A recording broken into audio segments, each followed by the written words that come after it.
Welcome back, ladies and gentlemen. He's Gabe Samoji. I'm Emerson Hip, and this is another episode of the Intoxicated Sports Report. You ready to celebrate a Cowboys W later on?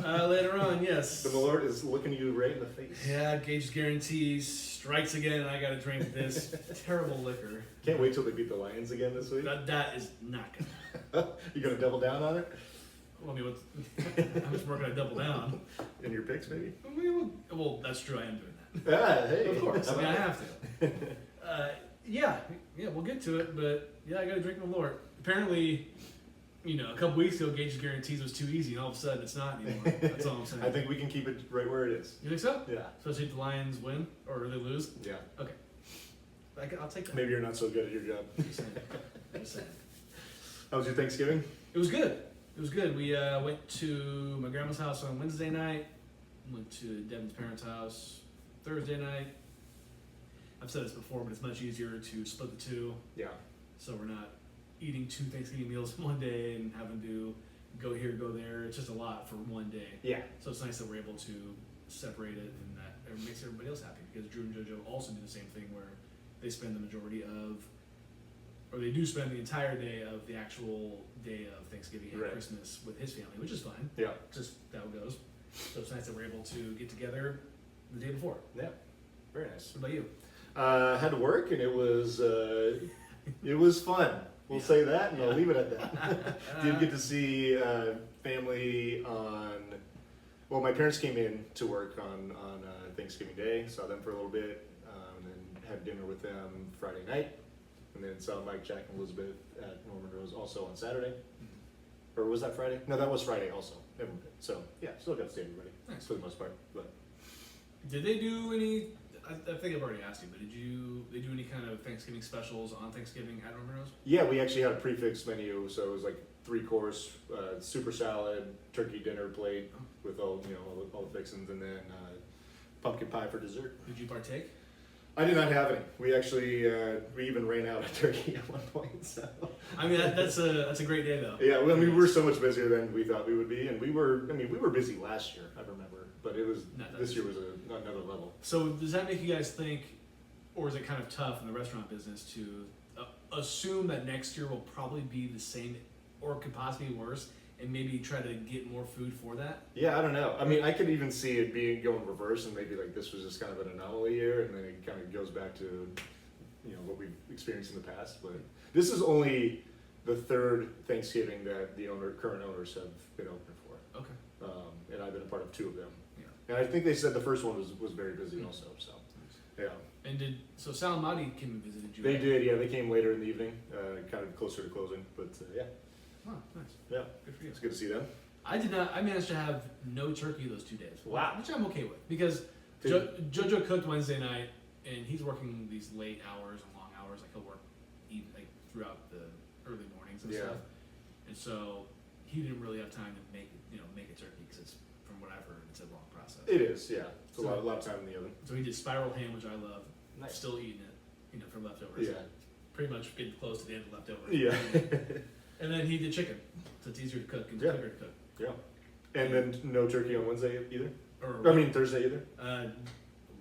Lamb. It Interesting. was good. Nice. It was very good. I'm We've talked about it before. I don't mind turkey, yeah. like Thanksgiving style turkey, obviously on a sandwich all day. Sure.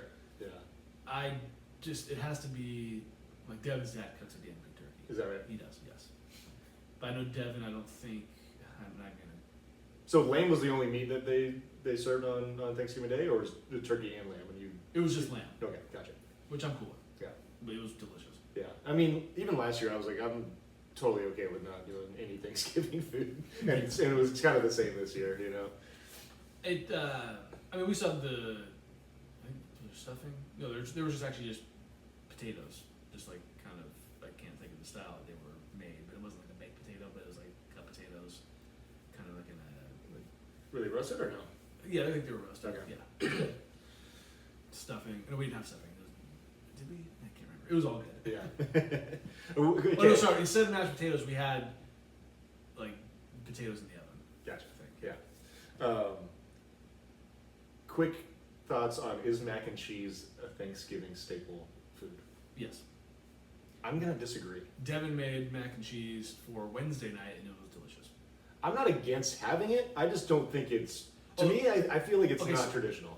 So staple means it has to be there. Not has to be there, but it's like something like it's the part of the traditional like Thanksgiving Day meal. If we're going that way, I would say probably not. Yeah. But I think for me it is. Okay. I think the staples of Thanksgiving are turkey, mashed potatoes, stuffing, and if you're asking me, any kind of cranberry sauce. I think that's the Mount Rushmore of like a Thanksgiving plate. Is what a traditional one would be. Yeah. Okay. So it's turkey. Maybe throw in like a roll on that too. For sure. Yeah. Roll or maybe cornbread or something like that. Cornbread. That's not something I normally have. That is not something bad to have. Yeah. I would say, and then like to me, like a vegetable, like a Brussels sprout or like a green bean casserole seems to be kind of like a popular. That's fair. Yeah, that's fair. Yeah, green bean's a good call. I just don't. That's not probably the first thing I think of. And then green bean casserole, I think I've had it. Yeah. The word casserole to me, gross. There's a family member I have that makes a good one, but it's not like the thought of it isn't sexy by any means. No. Yeah. I just feel like a lot of people are like, oh yeah, you have to have mac and cheese on Thanksgiving. I'm just like, to me, like mac and cheese is for like the kids table who they won't eat anything on the turkey. Okay. Let me ask you this: what's your family's like appetizer, maybe afternoon or before you eat? Ooh. Like when you first get there, if you're already there, yeah. Your stomach's already ground a little bit. Might have a little light breakfast. Because for me, it's usually like deviled eggs. Okay, yeah, I can see deviled eggs being out there. Deviled eggs. Like one of my coworkers had never even heard of that, and she was saying we always have deviled eggs for Easter, which I had never done. Which I guess makes sense because if you're, back in the day, I know eggs are expensive now. Right. Hard-boiled eggs, you find them, and you probably make something happen, which does make sense. Yeah. But for me, excluding this year, love my grandma to death. She didn't make deviled eggs, which is fine. You were heartbroken. Well, we were hyping them up, and then when I showed up and they weren't there, I was like, damn, Yeah. Well, because she has like the plate too that has the egg, the little divots all the way around. Right. And she makes great eggs. So for me, that was always a kind of appetizer staple. Yeah, I think that would be something. I mean, I feel like a cheese and charcuterie board would almost always be out. Okay. Yeah, just to pick at because that's just easy. Just notch. Yeah. I don't know that I can think of like any other like for sure staple that would be out there, but I guess you could maybe a little butter, a little roll. Yeah, sure, yeah. Wine. Yeah, drinks. lots of beverages. Yeah, I like Thanksgiving, and when it comes to cranberry sauce, I do love homemade. But I'm an Ocean Spray out of the can guy. I had some on Wednesday night, no shame at all. I'll eat that shit all day, but it has to be. I don't want the cranberries in it. Because I think there's some that you can get that. Oh, where there's the chunks and then where it's just like the Jello. I want the Jello. Yeah. Grew up on the Jello. If I don't see the divots, right. I don't want it. When you squeeze it out of the can. Exactly. Like you open it up, you plop it, and you kind of do like one of these, and it just falls out. It's kind of like a can of refried beans. Yes, exactly. So. Yeah, I'm a Thanksgiving guy. Thanksgiving is a great holiday. Hanging out with the family. I know for you at the work, so that is a little bit of a bummer. Yeah. But being with the fam and eating food and having some laughs, it's always nice. Right. It's always nice. I love that there's like, generally speaking, very little pressure around Thanksgiving. Unlike, Christmas, like there's the whole gift giving and whatnot, but, Well, I think some might disagree because, shout out to JoJo for cooking. So I would not, I'm not a cook. Cooking is one thing, yeah. Cooking is probably a little stress inducing, especially when everyone's, looking at their church wondering when food's even ready. Yeah. But also for you, growing up, what time do you have Christmas or Thanksgiving dinner? I would say like typical dinner time, like between 6, 7 o'clock, something like that. Okay. Yeah. I mean, it's funny because like I feel like every year it's like, oh, we want to try and eat early, and it never happens. Growing up, it was like 3 o'clock for me. That's 3. It just always felt like 3. It always felt like we were watching the Cowboys game while eating. Yeah, I think a lot of like people just generally do it differently. Yeah. Did you see that video of that guy? Yeah, Brandon Walker from Barstool, saying 11:30 in the morning. Well, I guess I didn't really get the details. Is he talking about like Thanksgiving meal is on the Yes. I think Big Cat asked him, when do you have Thanksgiving dinner? And he says 11:30. That's nuts. Because I think for him, he says. And then you just keep going back to it. Yeah, you keep going. Like you have it for a little, like a late lunch, maybe a little bit of dinner. Yeah. I just couldn't eat all that food for that amount of time. I respect the logic, but 11:30 to have a Thanksgiving dinner is. Yeah, because you gotta have that turkey in the oven. At What time do you wake at up? like 5 2? a.m. Yeah, whatever. Yeah. It's insane. Like, I don't know if that was rage bait. Maybe he does. Whatever. Good for him. But for me, it was always like 3 o'clock in the afternoon. Unless he's not having turkey on Thanksgiving. I don't know. Which, between like 3 and 4, I'm okay with, because you finish up. There's still enough time to like clean up a little bit. Yeah. It's not. You're tired obviously because you eat turkey, and turkey makes you tired. Right. But that's just that's when we would usually eat. More often than not, like my family Thanksgiving gatherings there are people coming from out of town, so it's not exactly ideal to try and schedule a dinner that early. That makes sense. Yeah. For sure. All right, enough food talk. Sports. We got Sharks Capitals on right now. Sharks are still wagging. Don't forget it. They're on the power play right now. It's just wrapping up, but early in the game, and we'll be checking in as the show goes on. This would have been a nice. I know it's a Wednesday night, and it's not ideal to go to San Jose. Yeah. It would be nice to see Ovechkin play though. That would have been cool. Yeah. Been very cool. Very possible it's his last time at the Shark Tank. Who would I say? And we'll get into it later, but that last Sharks game, I really liked what I saw. Yeah, a lot of good. How things. can you not, scoring 6 goals? But Right. I'll get into a little more detail Yeah. in a little bit. We didn't mention what we're drinking. Yeah, made a mezcal Negroni for us. Put a little twist on it. I put a little Aperol in substitute of some of the Campari. Cheers. Add a little sweetness. And some coffee bitters for fun. It's delicious. It is really good. Better than I was expecting. I mean, I've had mezcal Negronis before, but Yeah. sometimes they can be a little harsh. I learned 20 minutes ago that mezcal or Negronis are made with gin usually. No idea. Yeah. I always assume these kind of boozy cocktails are dark liquor related. Yeah. And anyone interested in making Negronis for the first time, buy yourself a bottle of Campari, and the recipe for a Negroni is on the bottle. Okay. Yeah, it's on the Oh. back side of the label. Great. Yeah. That's a pro tip right there. Right? I like that. Come on, Sharks. Oh my God, how did he not score? Man. How are the Capitals doing this year? I think they're pretty good. Yeah, like kind of upper middle part of the Eastern Conference standings. Okay. Yeah. All right, shall we get into some actual sports? Yes. College football, Week 14 recap, final week of the regular season. Number 16 Texas pulled a nice upset over number 3 Texas A&M, 27-17. Big day for Quintravion Wisner, 19 carries for 155 yards. That is a hell of a name. Yeah. Arch, not his best game, but he did account for 2 total touchdowns. Had the big 35-yard touchdown run to break it open in the fourth quarter. He's got wheels. Yeah, he could run for a tall white boy. He could run for a Manning. Yeah, exactly. But I think Archie Manning, his grandfather, also had. Was he a scrambler? I Okay. think he was. Well, he As we know, takes after Jeepa. Peyton and Eli, not so much. Yeah, far from it. Tough day for Texas A&M quarterback. Hit by far his worst game of the year. 2 picks, season low, 5.6 yards per pass attempt in the game. Kind of crazy that A&M spent the whole season undefeated. They lose their last game of the regular season, and they're not going to be playing in the SEC championship game.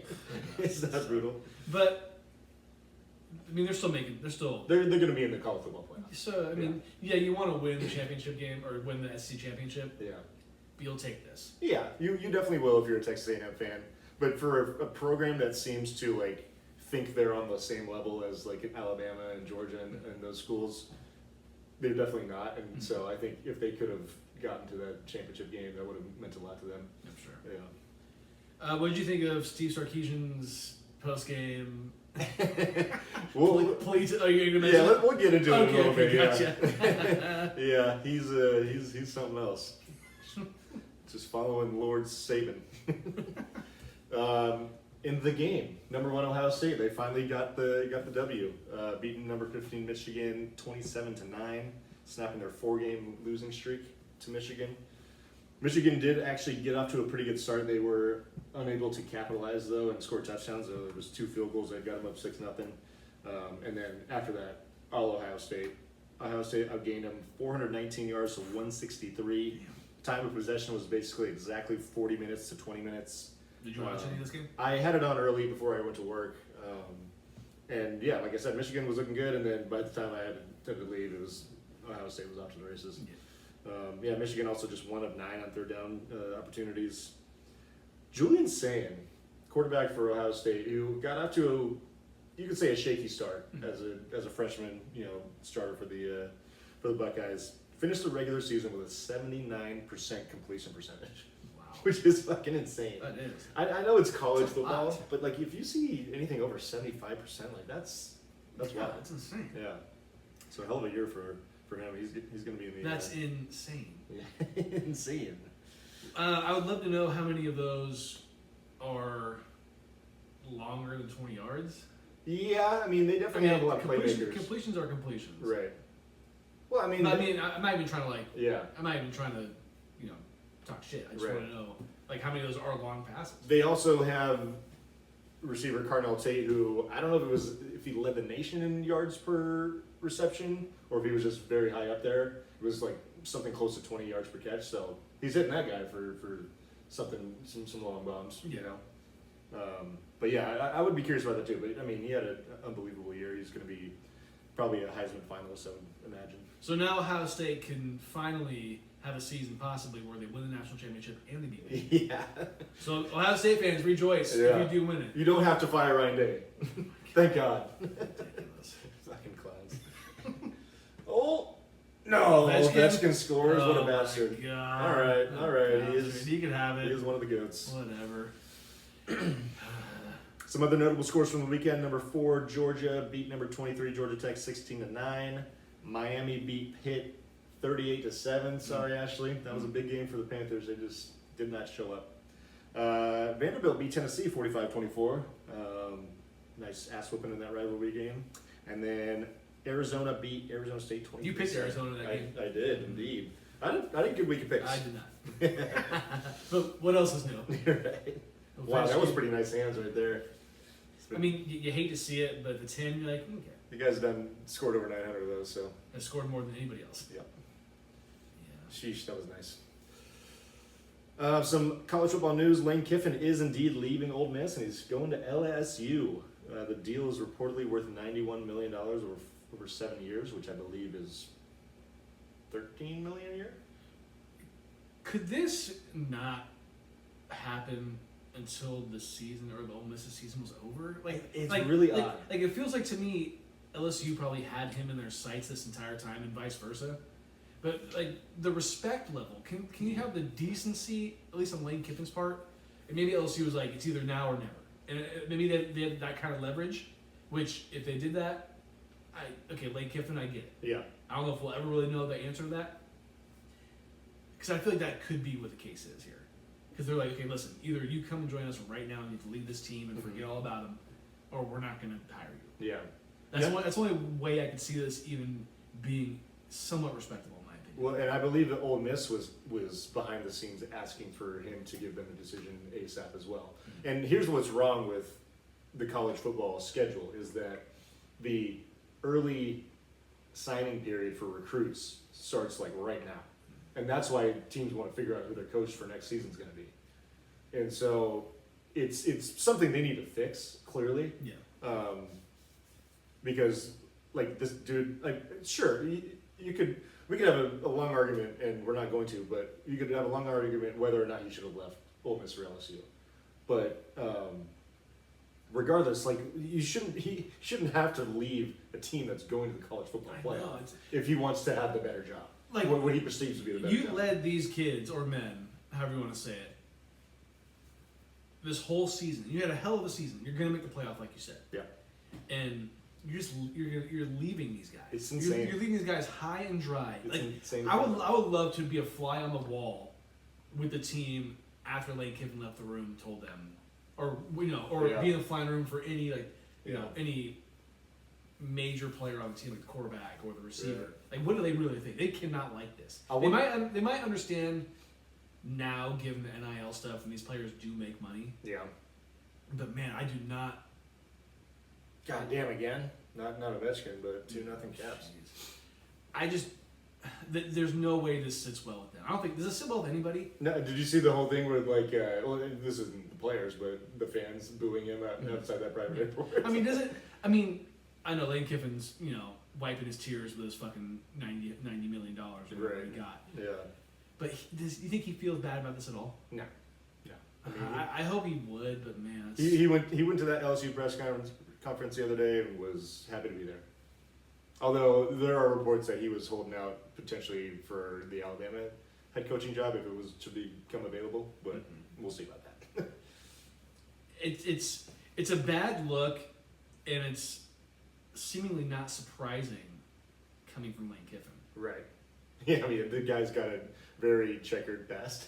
Yeah, it kind of seems, like I said last week, a little sleazy. He's a slut. Yeah. he's a hoe, as that guy called Juwan Jennings.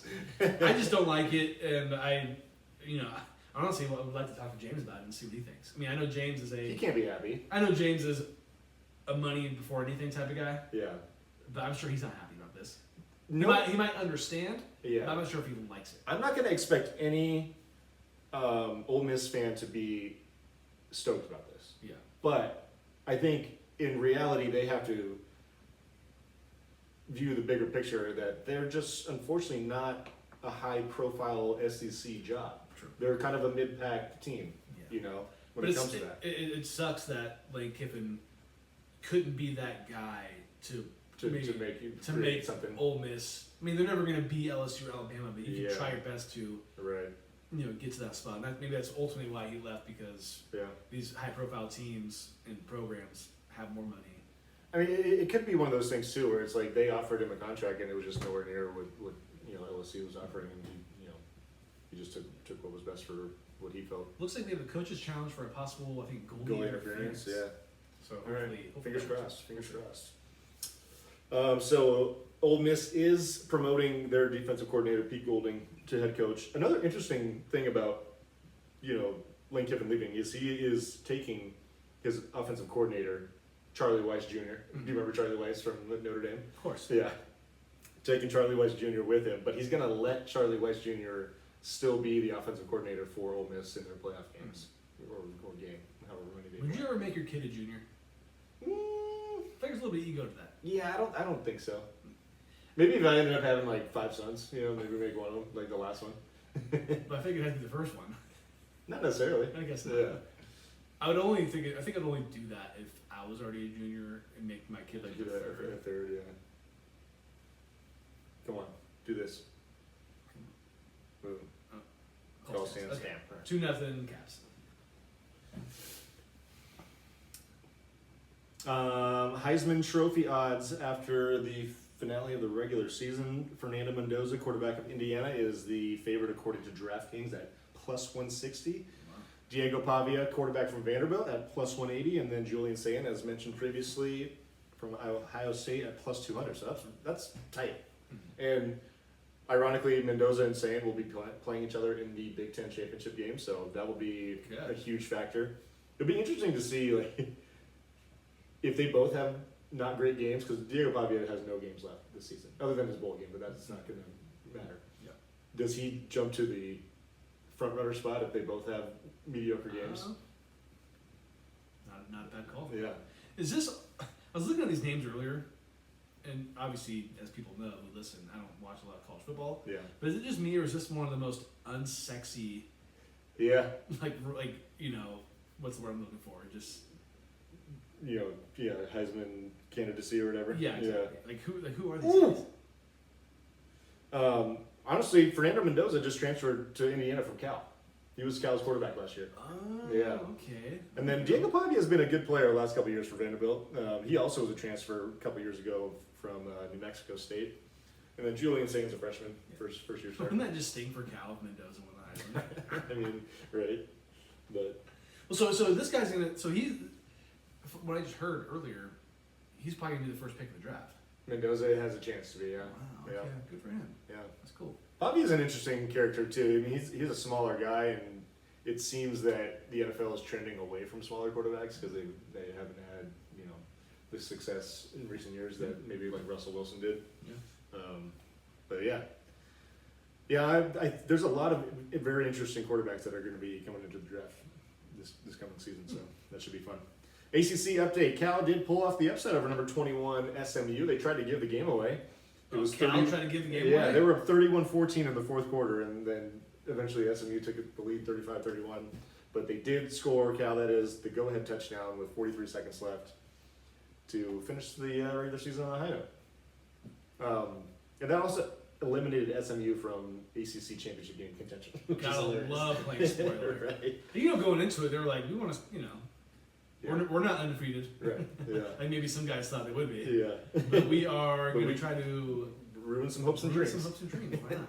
They're trying to be the 2007, 2008 like St. Louis Rams. Yeah. Yeah. Exactly.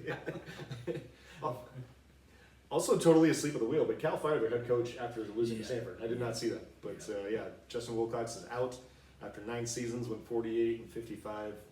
Just not good enough, unfortunately.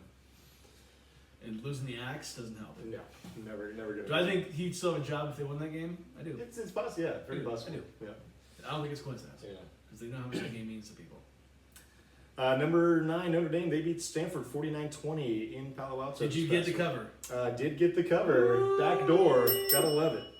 Notre Dame did lead 35-3 at halftime and by as much as 39 points, but Stanford was able to get that back to a cover. Stanford finished the season 4-8, so 1 game better than my prediction. So Attaboy. shout out to the Cardinals.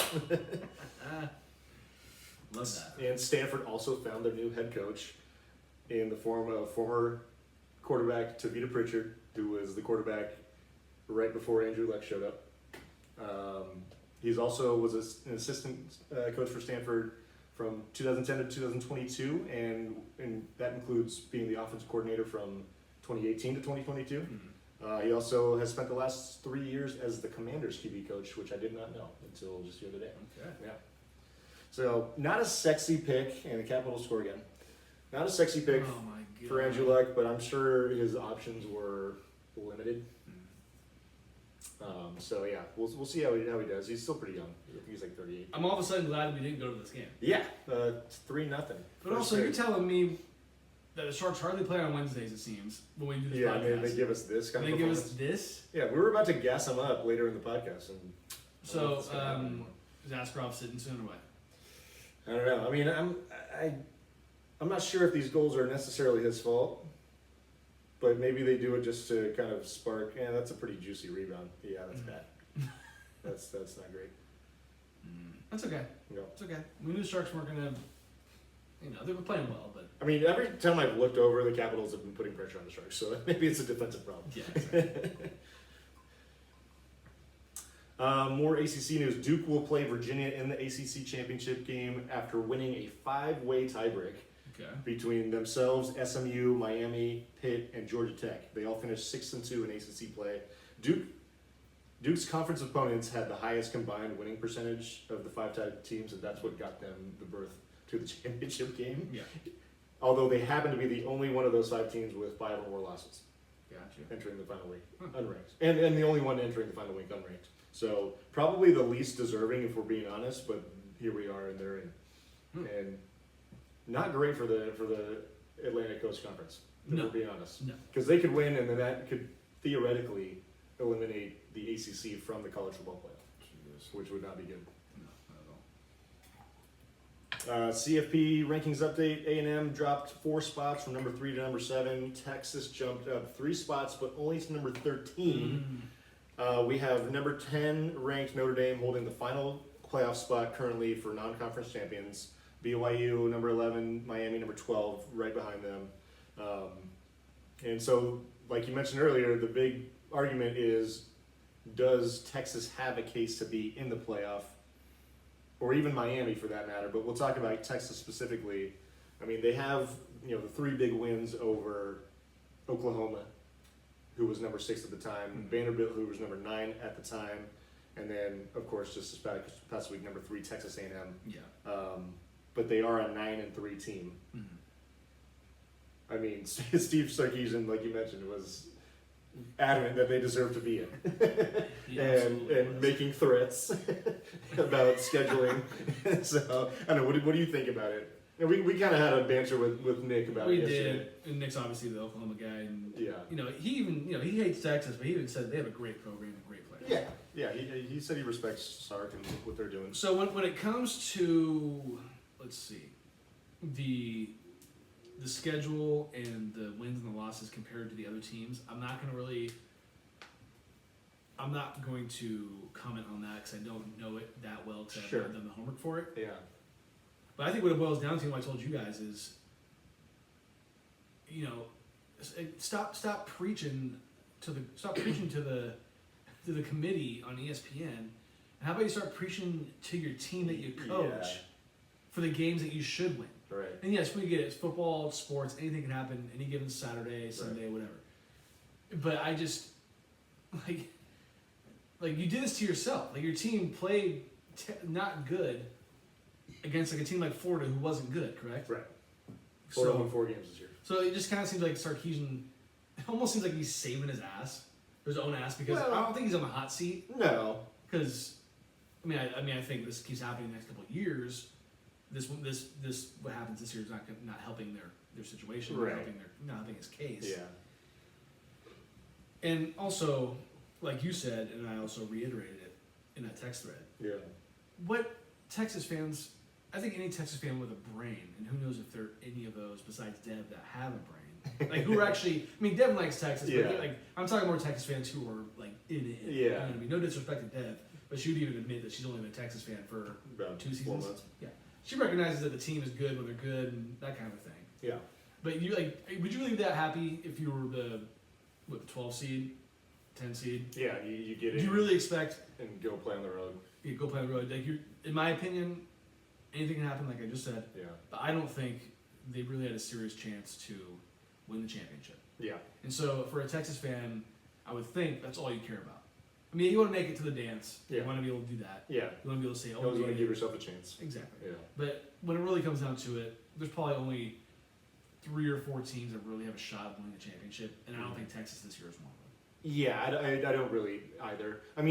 Sure, you could make arguments against Notre Dame because they didn't really beat anyone good, and okay, so the reason Notre Dame is where they are is because their 2 losses are by a combined 4 points to Miami, who's number 12 right now, and Texas A&M, who's number 7 right now. So okay, that's great, but you didn't beat them. Their best wins are against USC, who was pretty good, but not good, and Pittsburgh, who just got throttled by Miami also.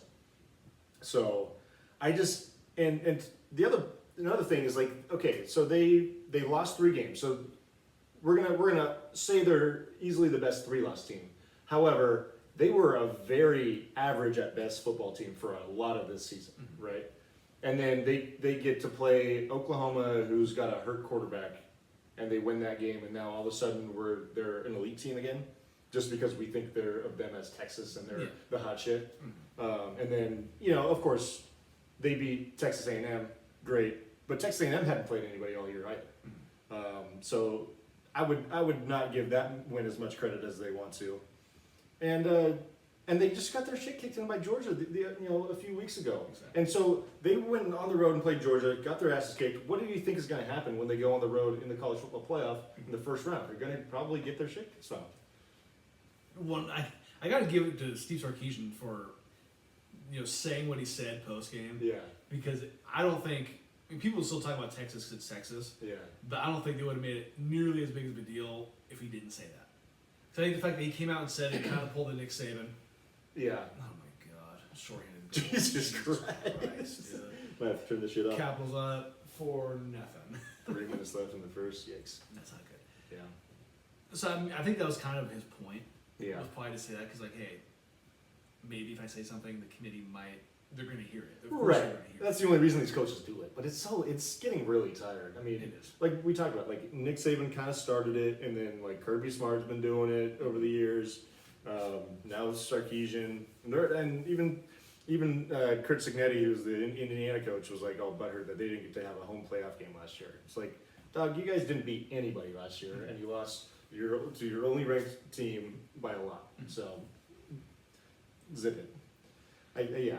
That shit's getting tired to me already, and it's only been going on for like 7-8 years, but it's getting tired. You're just you're mad, and I'm talking to Steve Sarkisian. You're mad that your team lost games they should have lost, and you have 3 losses. Yeah. You got to do better because if this is only 4 teams, you have been out a long time ago. Right. Yeah. So like they expanded the playoff for you, but now there's your answer right there. Yeah. There goes. Askarov is gone. Yeah.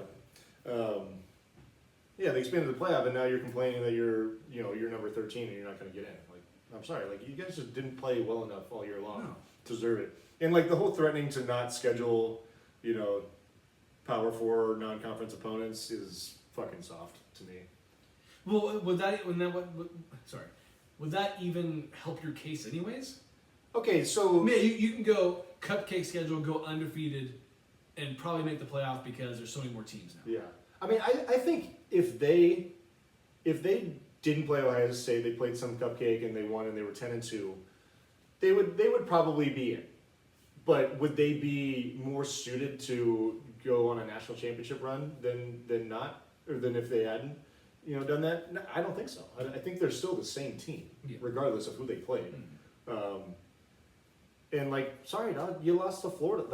Like that hurts your case. Like it really does. You can't just say it's the SEC and every game's tough. Like Florida wasn't a good football team. You can't convince me.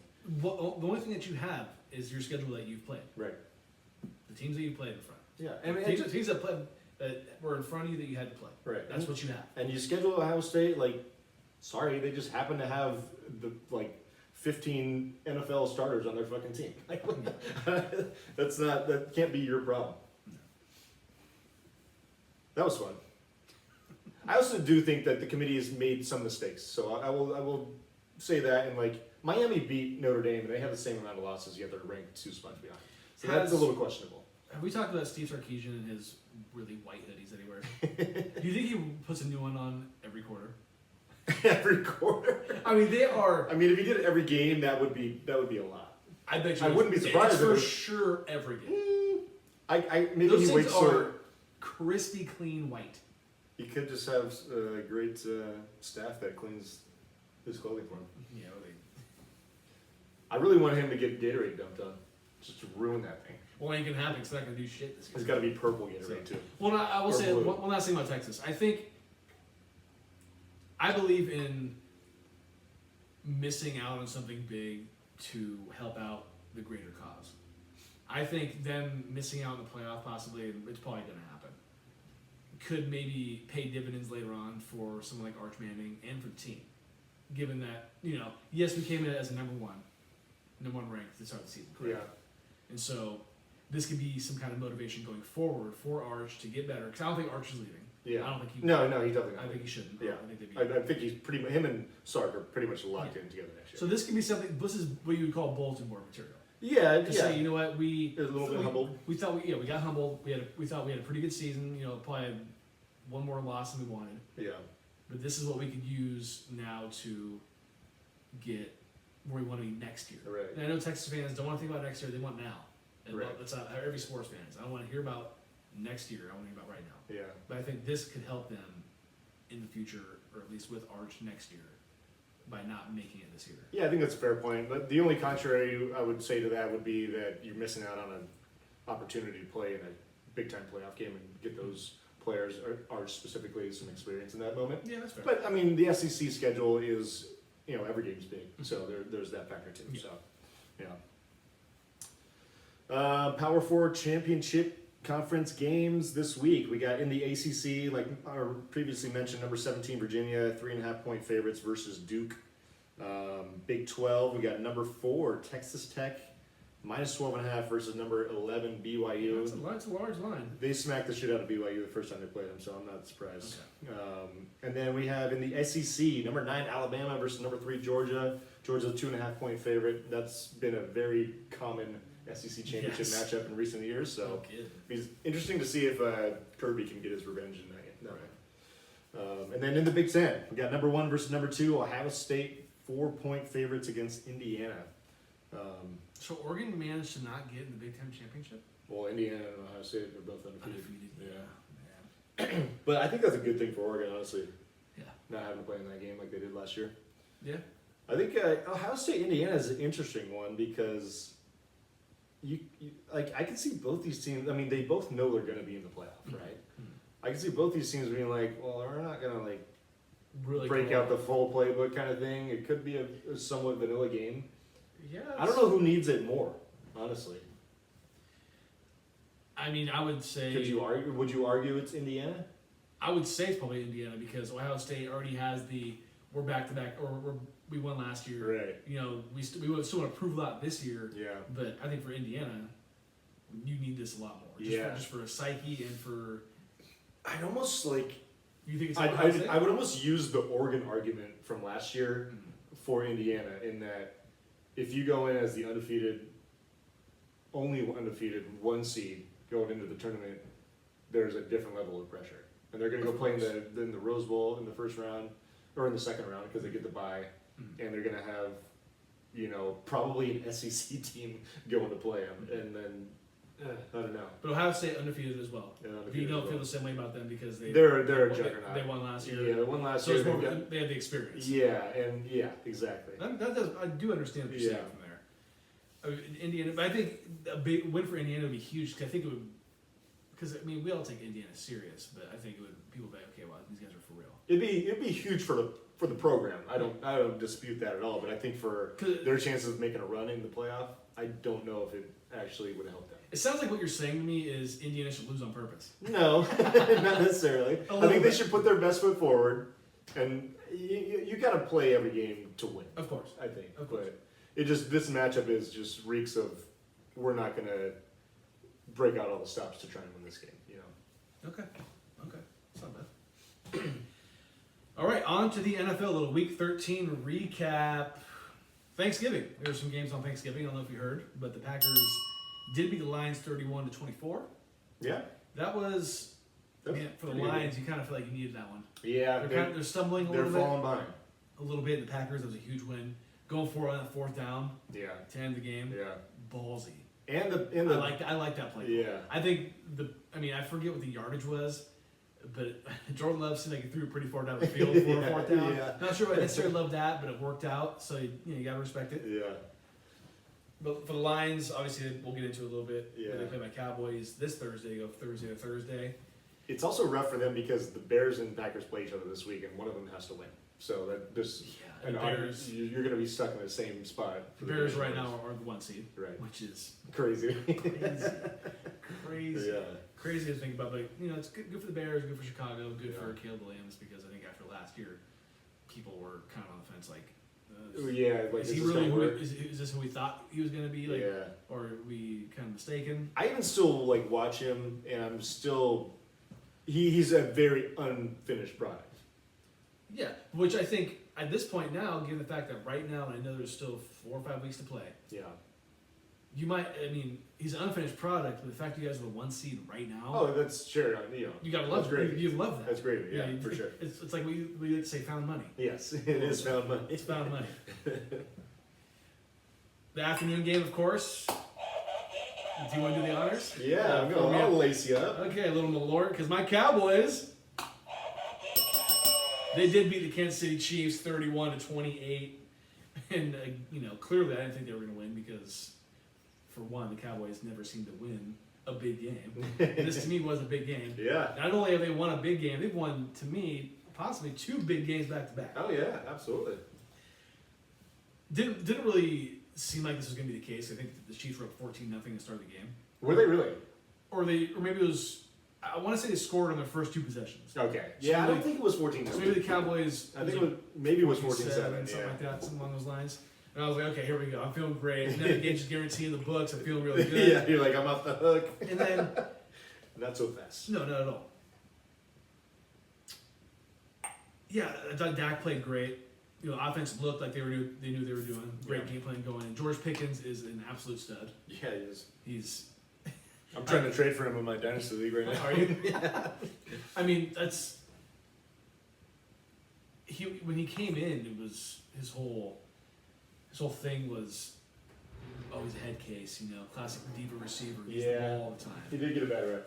Bad rep, and it's just he's almost playing like the number 1 guy right now. Yeah. Like CeeDee Lamb, who is the number 1, is playing like number 2 just because. Well, yeah, they complement each other very well.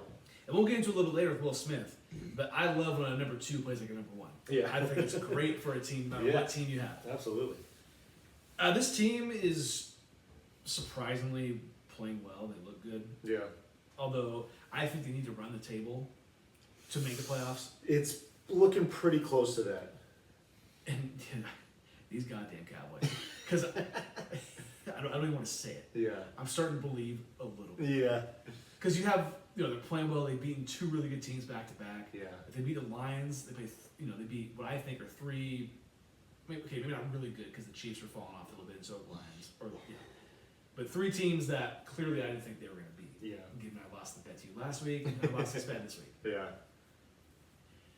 It just kind of feels like they're kind of all coming together. It feels like Schottenheimer's a really good coach for this team. The Marshawn Nealand,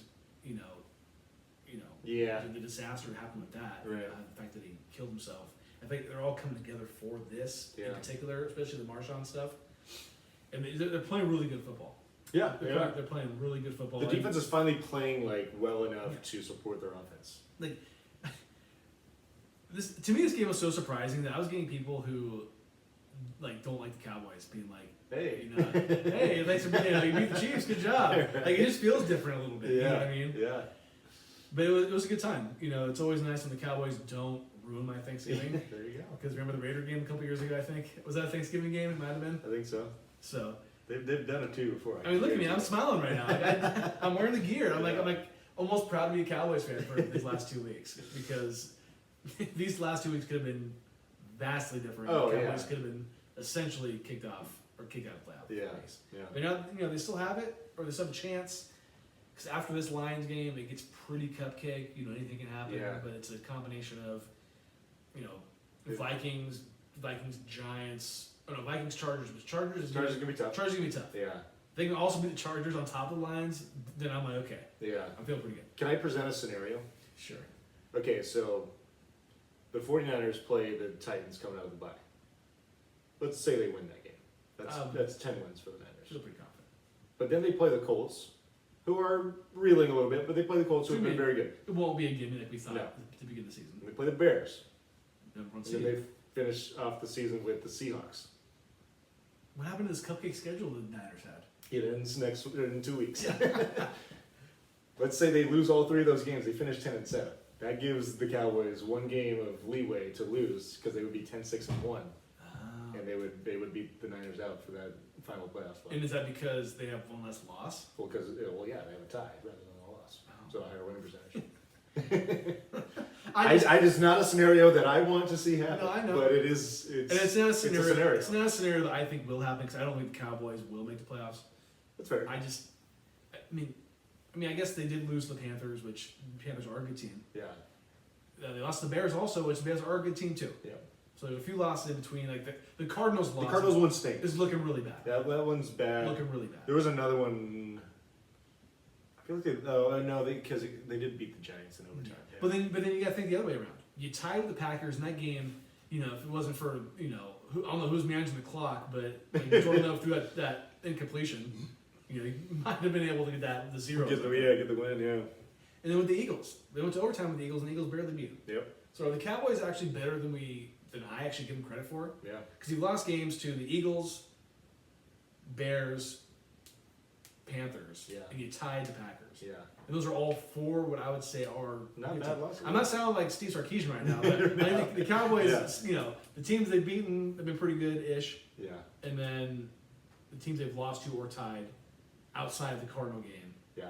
That was a bad one. That's the one that if they miss the playoffs by say one game or half a game, that's the one. Sting. Yes. Yeah. That's the equivalent to the Texas-Florida game. Right. So. The other thing too is the Eagles, which we're about to mention their loss to the Bears. They're not looking that great right now, and the Cowboys are only a game and a half behind them. No. I'm gonna waste a beer. Do you want to share some of this, or do you want to just do? We can share the one you're talking about. Okay. Yeah. Another thing I want to mention was the game, according to CBS, which the game was on, had over 57 million viewers and peaked at 61 million. Goddamn. And it's the most viewed for a regular season game ever, beating the previous record by 36%, which I believe was also the Cowboys. That's a huge bump. And this was kind of predicted by the people who know this kind of stuff. Yeah. Beforehand, that you have the last 3-time AFC champion, Chief, Mahomes, Kelsey, Taylor Swift, the whole thing. You laugh, but that's probably No, it's definitely a factor. And you got the Dallas Cowboys. Yeah. The Dallas Cowboys are the butt of every joke, it seems these days, because they just can't win big games. But they do draw viewers. I think I saw a list today of the top 5 most viewed, I think it was games ever, and the Cowboys are 4 of them. No, I believe it. Yeah, they're. But that's a big chunk. That's a big chunk of games for sure. Yeah. One other thing I want to mention about this game, And we were, I mean, I was texting you and Danny in our group chat, but it was mostly Danny and I texting about it because it was on Thanksgiving. Yeah. It was the Jake Ferguson almost touchdown score that would have put the Cowboys up 23-14, I think, in the fourth quarter. But it was called back because he didn't get 2 feet in, which I get. Yeah. But he did touch the same toe Twice. 2 separate times. Yeah. So it hit, came off the ground, and it came back. Yeah. So if 1 knee equals 2 feet, how come 1 foot tapped twice cannot also count as 2 feet? Yeah. I mean, do you kind of see my logic? I get it, but it wasn't like it was just 1 foot dragged out of bounds. It was Yeah. 1 foot, it came up, tapped again. Yeah. Well, I think like the knee, because usually it's like a knee and a foot, so that's like 2 different parts of the body. I know it's very complicated. Yes. But I can see why 1 foot twice doesn't count because it's only one of your feet, not both. Yeah, I almost feel like it's harder to touch your toe twice. It may be harder. He probably didn't even do it necessarily on purpose. No, I don't think he did. Yeah. And we were watching the game, but we weren't listening to it, so I couldn't really see what they were saying, and obviously it was overturned. It was a hell of an effort by Jake Ferguson, by the way. Hell of an effort. It kind of sucks because he did the whole Zeke Elliott jumped in the Salvation Army bucket and didn't really mean anything. I think the Cowboys, of course, only got 3 out of it. Yeah. Which happens. But I saw it and I was like, damn, it feels like that should be a touchdown because established 1 foot, came up, and yes, it's the same foot, but established tapping again. Yeah. I don't make the rules. I just abide by them. So I will take this shot of Malort. Yeah, please do.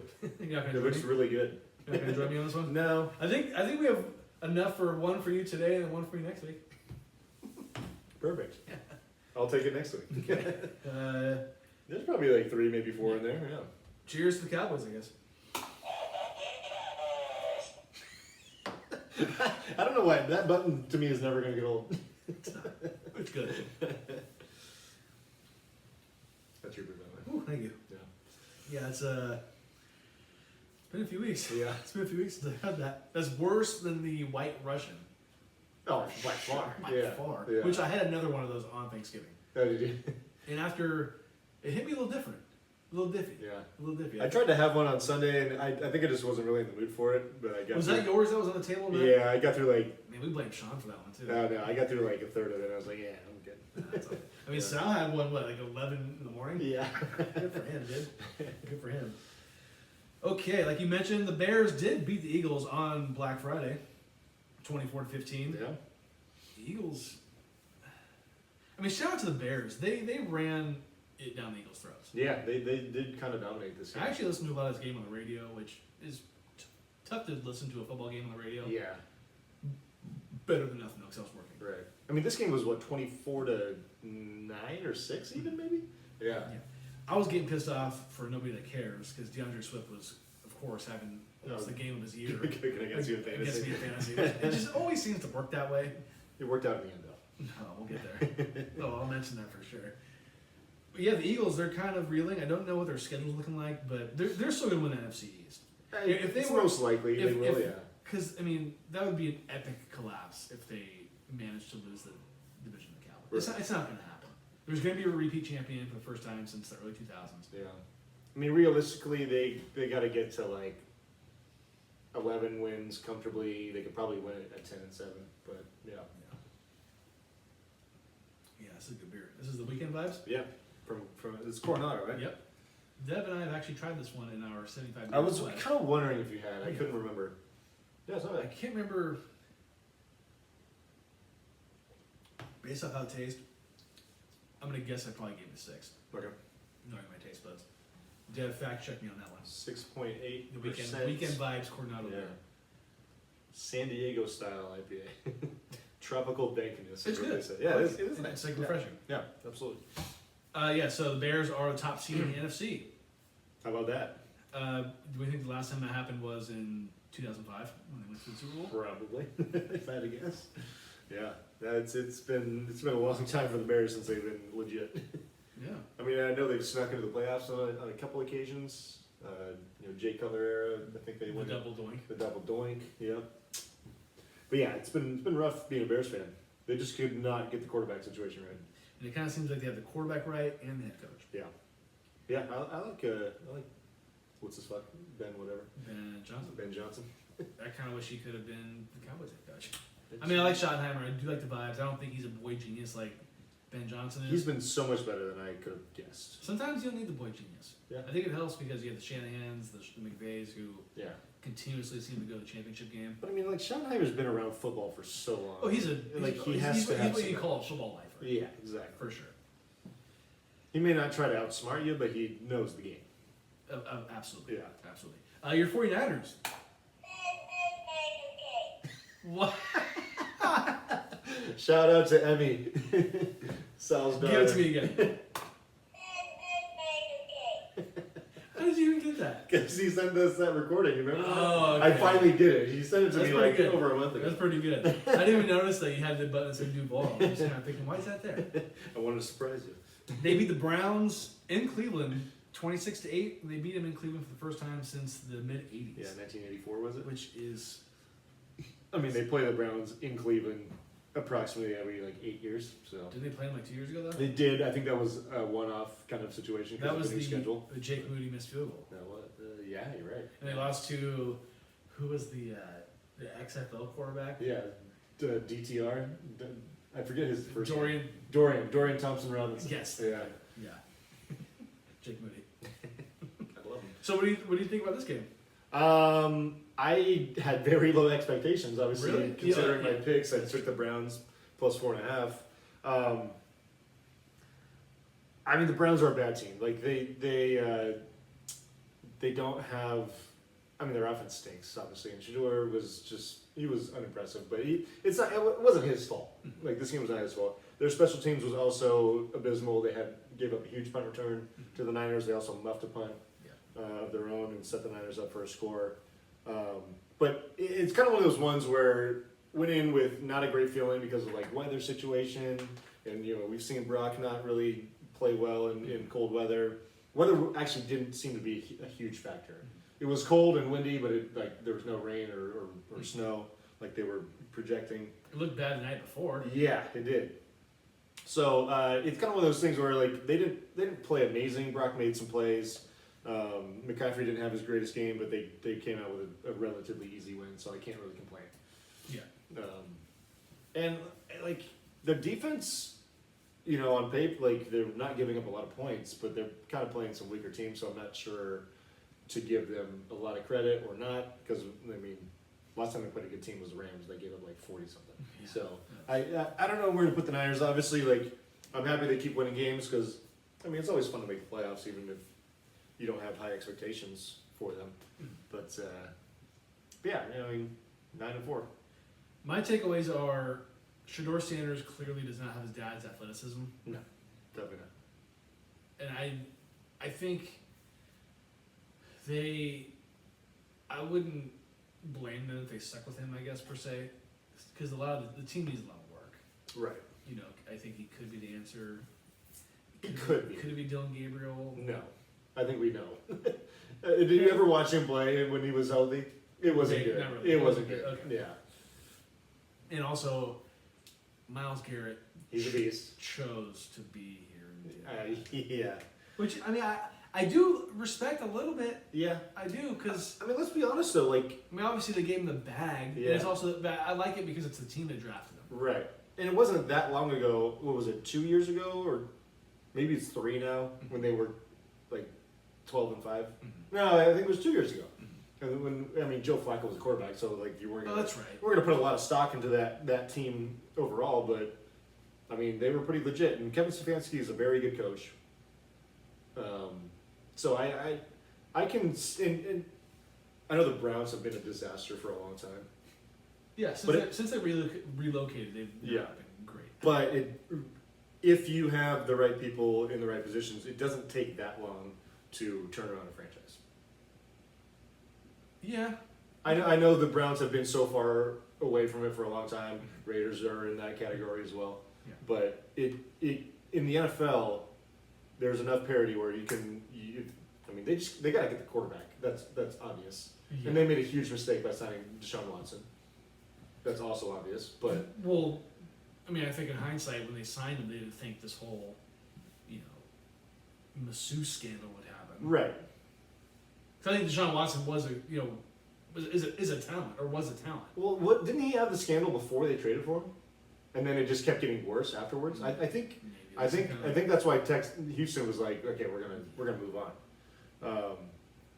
So yeah, they kind of dug their grave on that one, but their defense is pretty fucking nasty, honestly. Yeah. And obviously you got one of if not the best defensive players in the league on your team. Yeah. So Myles Garrett did get a sack in this game. He did. Just one. Number 19. So he has, On the road to 23. which is probably good. I mean, like you see, like I just said it wouldn't happen just to say It'd be it. different, yeah. But it's looking like it's probably gonna happen. He needs 4 more in 5 games. Yeah, I mean He's averaging a sack and a half a game right now. So he should do it. He's a lock to win Defensive Player of the Year. Who else are you gonna take?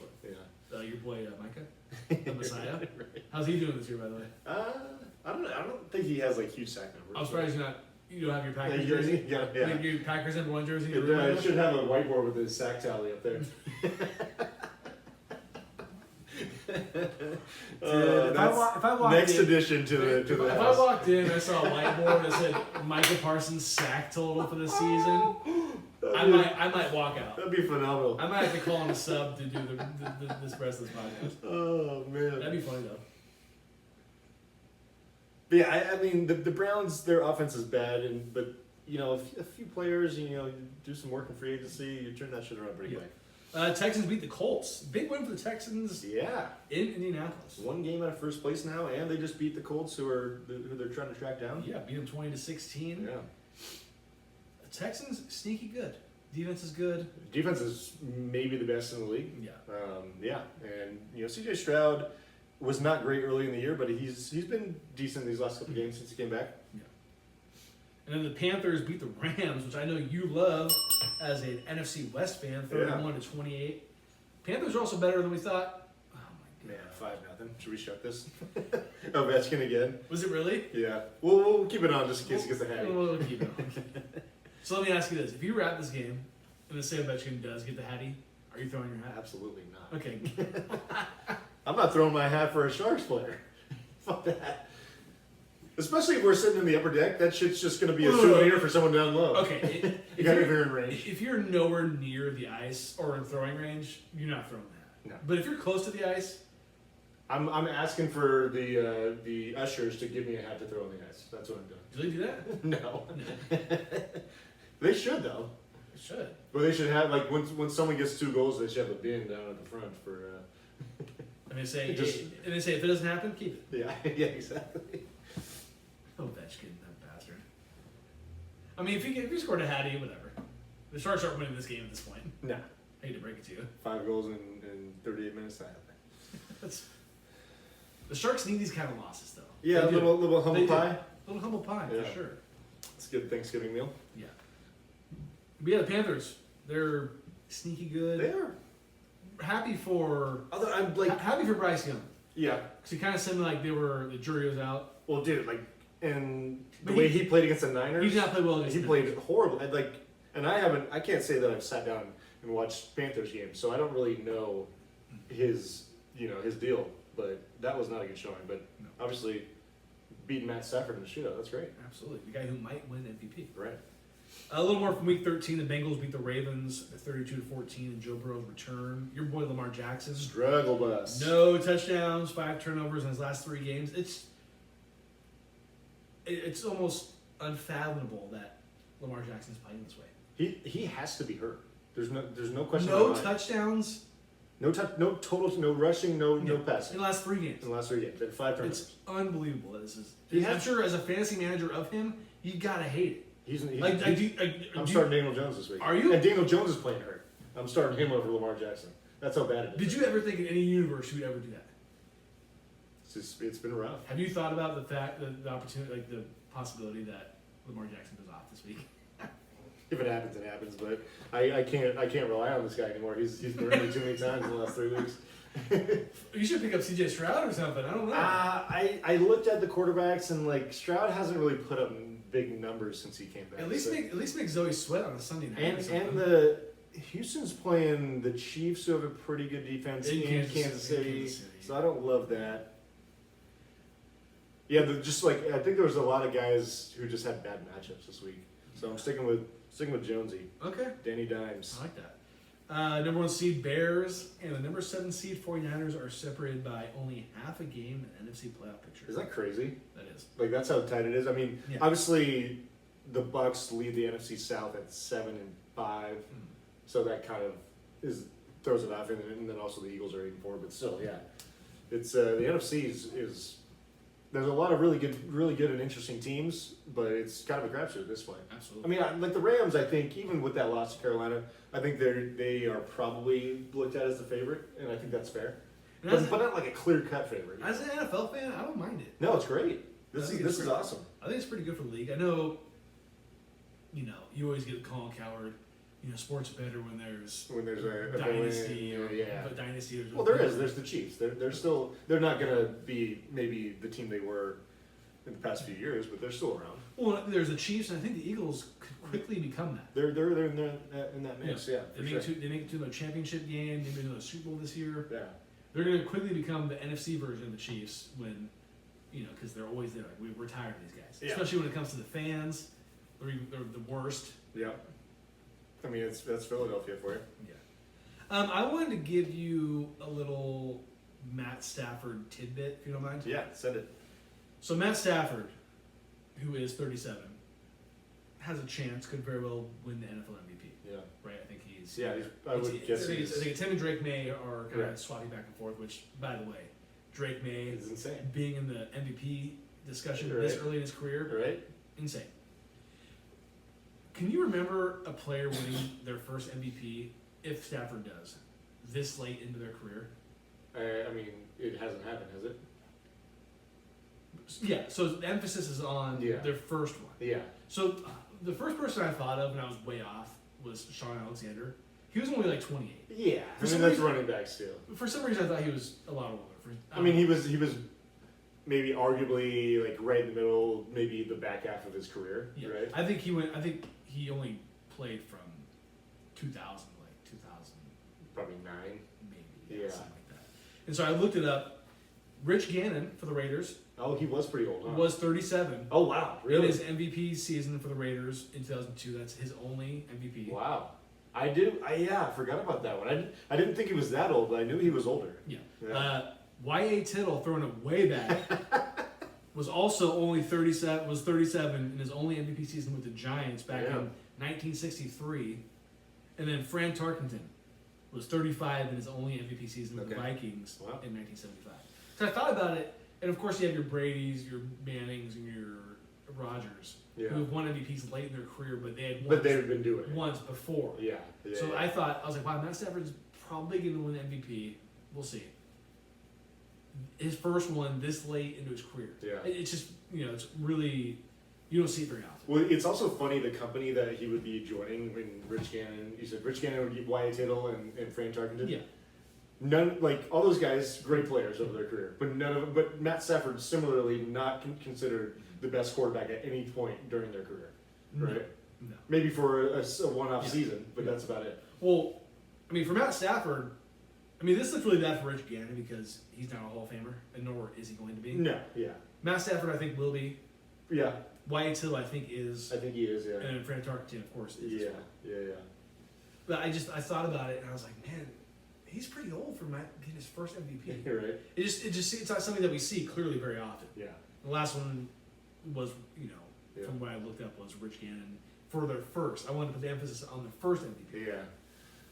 I mean, because Brady won one when he was 40, yeah, which I think is the oldest of all time. yeah, He won many prior, yeah. and Rodgers had also just won 4, and before his last one, obviously. It's hard to, because like we're talking about, like it's hard to imagine him winning his first, but it's also hard to imagine Drake May, who was the other top candidate, winning it in his second season. Do you almost feel like they're going to give it to Stafford because they feel like Drake May is not ready for that moment yet? I mean, I know that's not. Maybe. I know that's not. That's kind of what's going through my mind. That's not how they do it. But can you imagine a scenario where Drake May is the NFL MVP? Yeah, like he was what was he the 4th quarterback drafted in his draft class? I don't know. And still that, a first rounder. But that sounds correct. Yeah, no higher than 3rd, right? Yeah. It just doesn't. It's an interesting concept. It seems like it's going to be Stafford, barring injury. Yeah, or like just total drop off. And Stafford is playing well. I know he had a bad game this week, Sure. and Drake. It just, I don't know. It is weird to think about Drake May being MVP. It is. And That's why I think it might not happen unless Yeah. Stafford really drops off these next 4 games. Right. But I mean, who do you think would be your MVP if you had to choose? The things I'm considering right now, because it seems very close, is I'd like to see the stats between Stafford, May, and I'd even maybe throw Josh Allen in there still. okay, yeah. But like the Patriots have had, I know they beat the Bills, but outside of that, they haven't had a very tough schedule at all. They also, I mean, they lost to the Raiders. That was so long ago, Yeah. which is really funny to think about. And yeah, also like the fact that, and like no one would have even considered him in the MVP conversation. I'm sure Matt Stafford was somewhere on the odds list, you know. Yeah. But yeah, I don't know. A few other things I forgot to mention on my part, personally, mentioning Josh Allen. Passed Cam Newton for most rushing touchdowns by a quarterback with 76. Yeah, I saw that. 100's in range, right? Yeah. Is 100 in And range? then is Josh 30 yet? I think he's like 29, right? Or 28 or 9? Yeah. That's crazy. I mean, I know Cam only played till he was like 32 or 3, but still. Josh Allen is 29. Yeah. So his birthday was in May. Yeah. I would say 100's in range. Oh, for He sure. needs to go to obliterate this record. Yeah. That is pretty crazy that he blew it away so soon. Last thing, your boy Jake Money Moody, he did kick the game tying field goal for the Commanders to send the game against the Broncos to overtime, Yeah. but the Commanders did not win the game. But shout out to Jake Moody for Yeah. not only sending this game into overtime, but winning that one game with the Bears. Right. Interesting season for Jake Moody. Yeah. Interesting It's season. just too bad he didn't have a chance to miss the game tying field extra point in overtime. I'm sorry, I'm a dick. No, but I you know how much I was wishing they would. Well, because it would have been they would have tied it again. Yeah, maybe the game would have kept going. Yeah. A little Week 14 preview. Thursday Night Football, like I mentioned earlier, the Cowboys are at the Lions. Lions are 3-point favorites, as you know. I'm not really that surprised. They're at home. Yeah, Lions will be out without St. Brown. Is that a fact? I don't know if that's confirmed, but I think they're expecting him to be out. And And then there was somebody else, Oh, I don't know. but yeah. St. Brown being out really helps me Yeah. for sure. Steelers at the Ravens. Ravens are 6-point favorites, given Lamar Jackson's. I don't know how. You know, the way I almost picked this game, but I think I decided not to. I gotta check what I got. Okay. Yeah. The Colts 1.5-point favorites on the road against the Jaguars. Who the Jaguars? That's a huge game. That is for first place. Also, the Steelers Ravens game is for first place. Okay. Yeah, Okay. which is kind of sexy. Bears at Packers. -6.5. The Packers are favored by. That's another big NFC North divisional matchup. Once again for first place in the Love division. that. Yeah. Love that. Sunday Night Football. Texans at the Chiefs. Chiefs are 3.5-point favorites. The Vegas still loves the Chiefs, They do. and I understand why. Because this is a must-win game for the Chiefs. Right, but all the rest of the games of the year. Yeah, they are can't must-win. lose. They have to think that they can't lose. And I'm at the point where now I can't touch Chiefs games because I've been burned a couple times already, but it's not even for that. We don't know what we're gonna see week in and week out. Exactly. And their defense is now like not that great. Yeah. And Monday Night Football, the Eagles are 3-point favorites on the road. Also, a team I can't touch is the Eagles. At SoFi against the Chargers. Yeah, that should be a good one though. Both Yeah. teams 8-4. Well, this is a good little slate. Dude, this week's great. Yeah, we got three games that are for first place, and a lot of playoff implications. Love Yeah, that. implications. So let me know how bad I was in our picks because I know I was not. You really want me to break your heart like that? Did I get one? Yeah, you went 1-2. I mean, I did. yeah, really, you got The killed money. on the $500 pick of the Cowboys. Yeah, you lost also with Texas A&M, but yeah, you got the Jags win over Tennessee. I did. Yes. Yeah. Yes. So 1-2, but minus $500. What about you? I went 3-1 plus 300. Scored on Arizona versus Arizona State. Got that Stanford cover by like 2 points. Gotta love it. And also won with the Bengals on Thursday Night Football against or Thanksgiving against the Ravens. That Good is. for you. Yeah, my only loss was actually not even a loss because the Niners beat the Browns easily. Cha-ching. There you go. We are neck and neck in the overall standings right now. You are 20-24, minus 1,300. I am 21-24, minus 1,000. We got to get our shit together over these last handful of weeks. We do. I don't think you've had one, and that was when you went 500 deep Yeah. on all of them. I have not had 1 week, I don't think, where I've gotten. Where you like killed it? Oh, the undefeated week. No, I haven't had an undefeated week. I had a few of those last year, but this week I don't think I have. This year you Oh, have this year. not. Yeah, you've had a couple 2-1s and 3-1s. Yeah. Yeah, we haven't been fantastic. I'm shocked that I'm this close to 500 because I feel like I've not done well. Yeah, the thing though is it's hard to win a full. I guess if you picked 4 games this week and you won them all, you'd be at 500. Yeah. But you'd have to have a great week to do that, Yeah. obviously. So my picks this week, I'm actually gonna go BYU plus 12.5. Okay. You said they got their asses kicked. They did. I'm not gonna say I knew that because I didn't, but Bear Bachmeyer. I feel like I picked BYU. Bear. I feel like I picked BYU a lot this year, Yeah. so I'm going with it. This game is the Big 12 championship, of course. It is a rematch, so they got a chance to bounce back a It's little bit. actually and it's also at AT&T Stadium, Yeah, so it's a pseudo home game, I guess, for Texas Tech being in Texas, but it's not a little bit. Yeah. a home game. I think Lubbock is pretty far away from Dallas, if I'm not mistaken. Okay, But regardless, I'm putting $100 on that. 100. So I'm not gonna go crazy. There you I'm not gonna go crazy. I'm gonna go Georgia, number 4 Georgia, Ooh. minus 2.5. I think I had them at 2.5. Is that what they are? go. Yeah. At number 10 Alabama, the SEC championship game at Mercedes-Benz Stadium in Atlanta. Yeah. I'm gonna go $300. Nice. Georgia, unlike the Sharks, seem like an actual wagon. They just win the games they need to win. Not really an issue for them. I wanted to pick them again because I picked them to beat Alabama earlier this year. They lost, but I just couldn't do it to myself. I was like, I'm not going to let this happen again. And of course, I have 2 more, but of course I had to pick the Lions minus 3 against my Cowboys. $500, going real deep in it. You never fails. $500. Gotta do it. If it's a huge guarantee, I have to. Because I have. If I'm confident, gotta go 500. Yeah, fair enough. Fair enough. This is a game the Lions, in my opinion, need to have. Okay. And I think and you make fun of me, but after what happened 2 years ago with the whole, and I mentioned it last week. Yeah. Oh, yeah. That was last year or the year before? Year before. Yeah. Because last year when we were in Oklahoma, the Cowboys got their shit stomped That's right. by the Lions. Yeah. And the Lions aren't So going to you don't think the revenge factor is over now? No. Okay. I don't think the Lions forget. I think their fans don't forget. You think I'm joking? I think that's gonna take like 10 years ago, bro. Oh, okay. That's what I think. My last one, I actually am. You don't touch Chiefs games anymore, but I am. I'm gonna go. You're a Chiefs? Oh, you're a Chiefs? Texans plus 3.5 Okay. at Kansas City. I'm going 200 on that. Ballsy. I like it. Just given how Kansas City's been playing and how good the Texans defense has looked. Yeah. No, I don't hate it. Yeah, I think Chiefs are going to struggle. I don't think they could still win. I'm just not sure if it's going to be handled. Yeah. You said 200? Yeah. Am I worried about C.J. Stroud on the road being a dome quarterback? Of course. Yeah. Yeah, I think that's a factor for sure. So those are my picks. All right, so my one college pick, I'm going to go with the Big Ten championship game. I'm going to take Ohio State -4 versus Indiana. I think this team has the ego of we're going to try and go undefeated. Okay. And they're that good and that focused right now. Okay. And they're blowing everybody out of the water. I don't think Indiana is as good as a number 2 team usually would be. So, yeah, I like Ohio State there. I put 200 down there.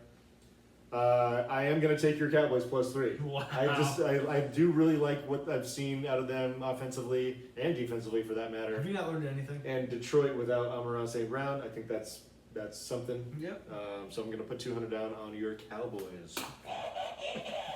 And my last pick is a little unorthodox for me, but I'm going to take the Rams -7.5 at the Cardinals for $200. I like the bounce back factor. Cardinals are bad. We know that. That's a And yeah, I think it's going to be, like we like to say, a get right game for Stafford and the Rams. Going to pad those stats for his MVP case. Stat Padford. Yep, Stat Padford. I did not make that name up, but it's a great name. It is a good one. It's a great name. Picks are in. Picks are in. Player of the week, we forgot to do that. Player of the week, thank you. I think I forgot to put it in the outline, so my apologies. No What do you got? I'm going to go with Ernest Jones the fourth. Oh, yeah, pick 6. Seahawks linebacker. He had 12 total tackles, 2 picks, 1 went to the house. Also, the Seahawks skunked the Vikings offense 26-0. And let me just say, Bronzer. poor Max Brosmer with 4 interceptions, and also poor Jeremy, who is he's a friend, but he's also a father figure. Yeah. Who was actually at this game, and who is also a Vikings fan. Ouch. Diehard Vikings fan. Yeah. Went to this game because he has a cousin who lives in Seattle. He's been to a lot of Vikings Seahawks games the past few years, Yeah. which is how the schedule has worked. And man, his seats were great, or from what I saw. Yeah. But I know he did Outcome, not so much. Exactly. So I thought that was hilarious that Jeremy happened to go to that game, Yeah. and that's what the outcome was. I mean, your team not scoring anything is it's impressive. That's rough. And also, for no one who cares, the Seahawks defense in fantasy, don't know the exact They put number, up a number. but they put up a big number for Yeah. sure. They put up a big number for sure. And of course, I mean, round of applause for my honorable mention, who I almost put as my player of the week, although he lost, was Brock Bowers. Oh my God, yeah. Napa's finest. 4 receptions, 63 yards receiving, 2 touchdowns, and more importantly, helped me win my fantasy matchup against Brett by about 1.5 points and helped me make the playoffs. Congratulations. I mean, I was so down and out, and then Danny gave me the best news of the fucking day, saying That catch was insane. it man. was. I mean, that was highlight reel. highlight reel, Catch of the year. left-handed, Yeah. insane. So Brock, never met you. Yeah. I probably never will. But thank you so much, because I'm in the playoffs, and Brett, unfortunately, I love you to death. You got kicked out. Yeah. And it was a hell of a matchup. It was. I mean, you had him for a long time, and then he came storming back. Yeah, and then you got him in the end. And then it was, I think it was like, for all the I marbles. want to say it was like 114.8 against 113.1, and it was close. Yeah, man. that's a tight one. I thought Geno Smith was going to get sacked 2 more times. Yeah. It was. I mean, it was a pseudo playoff game. It was. Yeah. It was, and thank you, Brock Powers, and also thank you, Art, for trading me Brock Right. Powers. Fantastic. Who do you got? I wanted to say one thing about your boy Max Brosmer, whatever his name is. Nick Wright made a funny comment the other day, and I just gotta give him credit. He said, we have to realize that there's really only like 60 people on earth that can play the quarterback position, give or take, right? And that's what it looks like when you put someone who is not one of those 60 people on the NFL field. That's so true. He was overmatched. It was unfair to him, unfortunately. And all jokes aside, you hate to see it because that's probably gonna be the highlight of his career, and the highlight for his family being like, "That's my son." He finally made it. They finally made it. They're probably at the game, maybe. Yeah, maybe I hope not. And the man's going to accomplish a lot more in my life than. Oh, for sure, yeah. But that's just you really hate to see someone make their first start and that happens. Yeah, just going to an absolute buzzsaw of the Seahawks defense, and I think. He's a football guy. He probably knows the lore of going to a Seattle home game. Yeah. It's not quiet. No. So. And they're looking really good right now too. So it's. So Max Brosmer, I'm not wearing a hat. I'm wearing a beanie, but I will tip my beanies here because that was a tough situation to go into. Tough situation, but you handled it the best you could. Yeah. And I mean, are we sure JJ McCarthy would have done much better? No. I mean, he would have been better, but they probably would have scored a little bit of points, but they would have won that game. Yeah, they wouldn't have won. It would have still been an ugly game overall. Yeah. All right, so my pick is going to be the Mr. Return of the Mac, Joe Burrow. Oh, that's a good one. 261 yards, 2 touchdowns. Not a huge line, but nice to see him back on the field. It's always great when Joe Burrow is playing football for the boys. I don't know what it is, but he is one of those guys. So speaking of Nick Wright, and first things first, Nick Wright. I saw Chris Broussard, who is one of my all-time faves, compare Joe Burrow to Anthony Davis, and I thought that was that's good. I mean, Anthony Davis does have the championship. Yeah. But man, that's a great comparison. Yeah. Guys who all the talent in the world, but just seem to always get hurt, and it just sucks. And I thought that was a great comment. Yeah, I think that's a pretty good one. It is really unfortunate that we've seen him get hurt so often, and like they seem to all be just like long-term injuries every time he gets hurt, Yeah. which sucks. But or just inconveniently timed. And that's why I say it always sucks that he lost that Super Bowl against the Rams. Yeah, because who knows if he's ever going to go back. Exactly. I mean, look at the same thing. I mean, is he going to be Dan Marino maybe minus the gaudy stats? You go to a Super Bowl early in your career, Yeah, and then you never go back. Yeah, I really hope that's not the case. And I think a lot of people believe in him, like I do. I think the Niners need to trade for him. Dude, if he was on the Niners, I would be sick. Dude. Because you already know he'd be healthy. Right. He would never get hurt. Like Christian McCaffrey. I mean, McCaffrey's A little bit. but yes. If Joe Burrow was in a Niner uniform, I would give up football, dude. I'm calling it right now. Bold prediction. Yeah. Do you want to do it? Yeah. Are you serious? Nah, he's going to play at least one game for the 49ers in his career. I like it. It's so far out of left field that it... Clearly, you just came up with it. That's insane. Well, here's my thing is like, at some point, because the Bengals, front office, their management, they have been reluctant to truly give him a competent team. They got lucky that one year where they got to the Super Bowl because he was on a rookie contract. But since then, they've overpaid for T. Higgins. Their defense is absolute shit. So, I mean, why wouldn't he eventually ask for a trade? That's a bold prediction. That is a bold prediction. Bang, bang. Let's go, Emmy. Okay. Oh, yeah. Ooh, a little mint with my hazy IPA. That's good. Nice. That's a good. I like that bold prediction. That's fun. That's a fun one. Watch it happen like long after this podcast is over, and it's like he's like 40 years old. What do you mean podcast over? he's like doing the Joe Flacco victory tour around the league. That would be funny. I'll give you a handshake. I'll give you a firm handshake. Is it? Oh no. Oh. What's next? Oh, bar banter. Bar banter. Bar banter. It's like who am I? Fufaitis. Christopher Walken. The Sharks beat the Mammoth 6-3 on Monday. That was the 5th time the Sharks have scored 6 goals in a game. It's too bad they gonna need 6 to win this one, and that's probably not gonna happen. It's not gonna happen. That's okay. But only Colorado, who I just realized is an actual wagon, Yeah, they're fucking sick. have scored 6 goals in a game more times this season. Yeah. The Sharks are young. And they, ironically, the Avs did beat the Sharks exactly 6-0 a couple weeks ago. But we're going to forget about that. And like I mentioned earlier, I love Will Smith getting 2 goals Dude, Smitty. in this game. Smitty's the guy. I want my number 2, because we know Celebrini's the number 1. Yeah. I want my number 2 to play like a number 1. Yeah. I mean, he's got 12 goals, which I believe is only 2 shy of what Celebrini's got. Yeah. I don't need Will Smith to be bashful. I need him to be this, all the time. But Yeah. More times than not. I would love that. The Sharks would love this. You know what I've been loving too lately is seeing all these lists with Macklin Celebrini's name on it, and Wayne Gretzky. there's also Wayne Gretzky and Connor McDavid and Mario Lemieux and those guys. Oh, I'm like, can we just? When's the brick me up, When's the parade down San Pedro Square? right? When's the parade? Bro? Yeah. When is the parade? I'd love to see it. I love that he wears number 2. It's just like such a.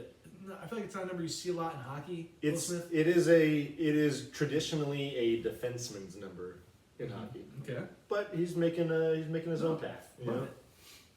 So you like what you're seeing from the Sharks?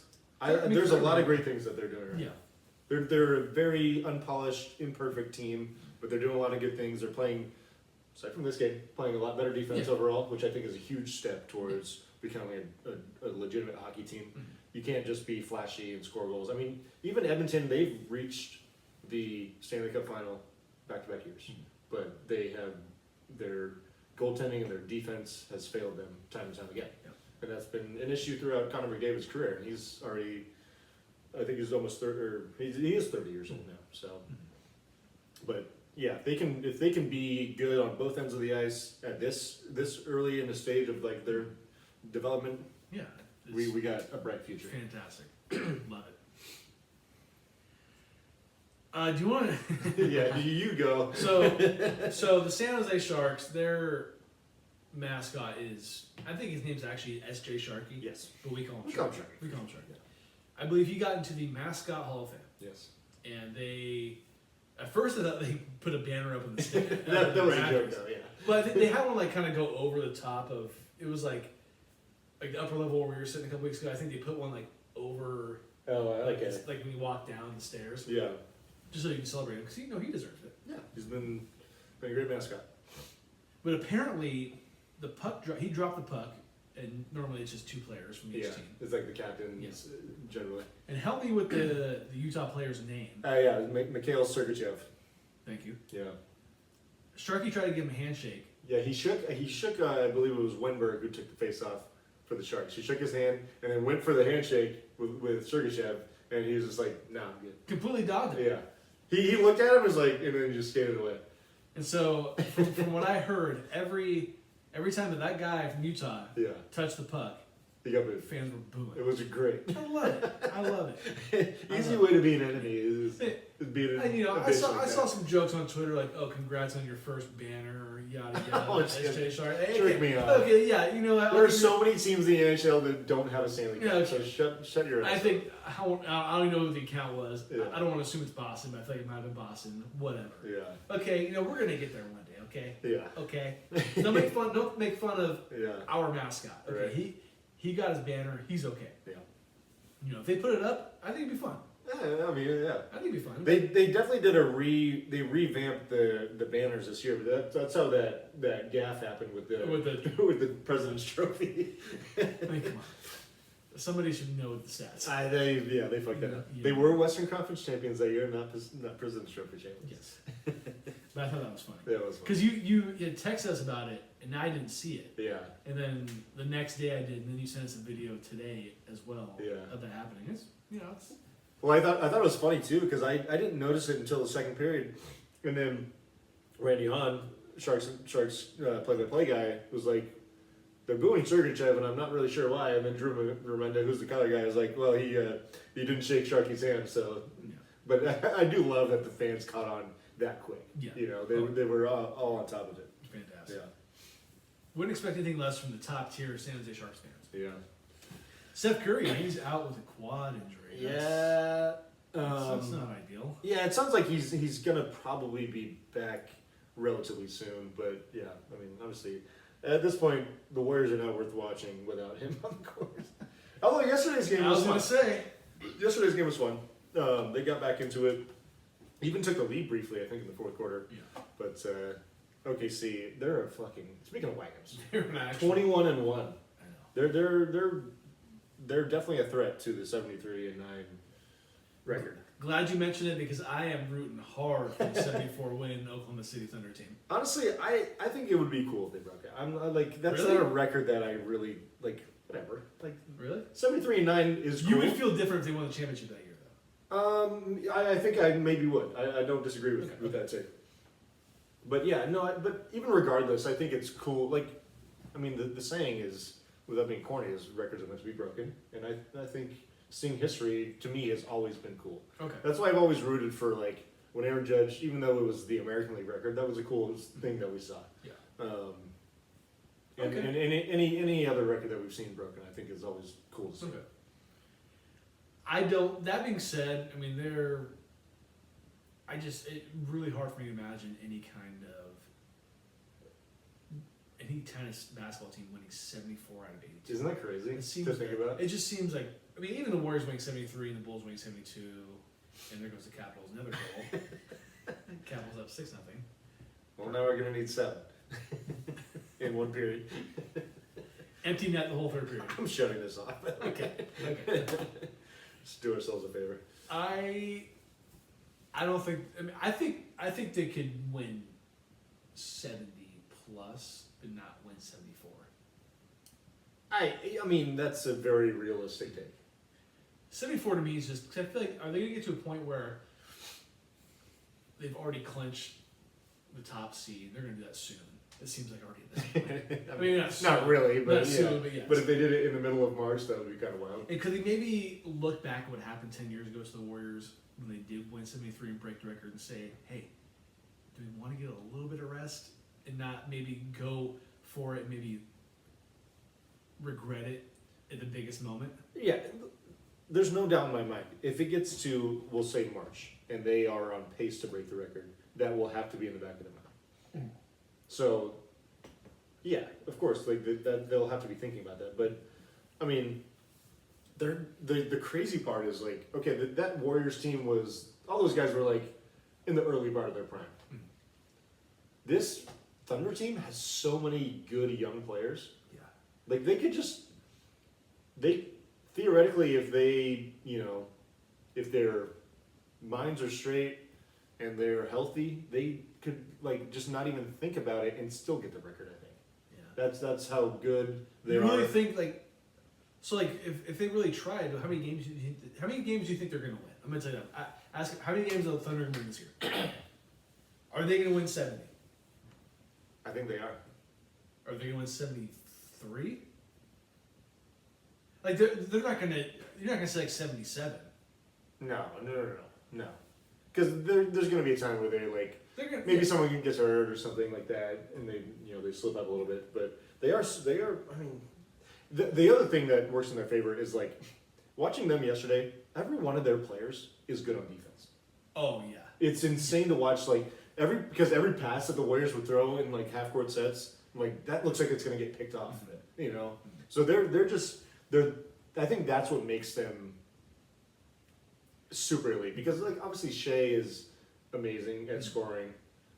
He makes it look effortless for sure. He does, and Chet's a nice kind of big man combo weapon. Jalen Williams is nice. He's very good, and they have a lot of nice complementary pieces. But their defense, to me, and their athleticism on defense is fucking insane. Yeah. It's scary to watch at times. I think what my prediction will be, and it could be bold, could be not. I think they'll win 72. I think they'll win the championship and be in that category of Greatest team ever. one of the greatest teams ever. Yeah. Because the Warriors, they missed out on that. Yeah, they did. Of course, the Bulls 72-10 won the championship. They're probably considered the best team of all time. Right. Fully for a full season. Right.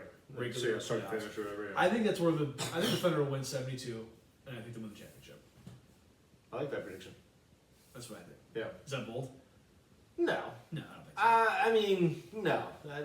I don't think it's crazy to think that they're going to win a lot of games and win the championship. They might try to go for it because they're going to think, hey, although the Warriors, when they were in their heyday, they probably could have went for 70 plus in every season that they played. Yeah. But they kind of just, realized we don't need to do that.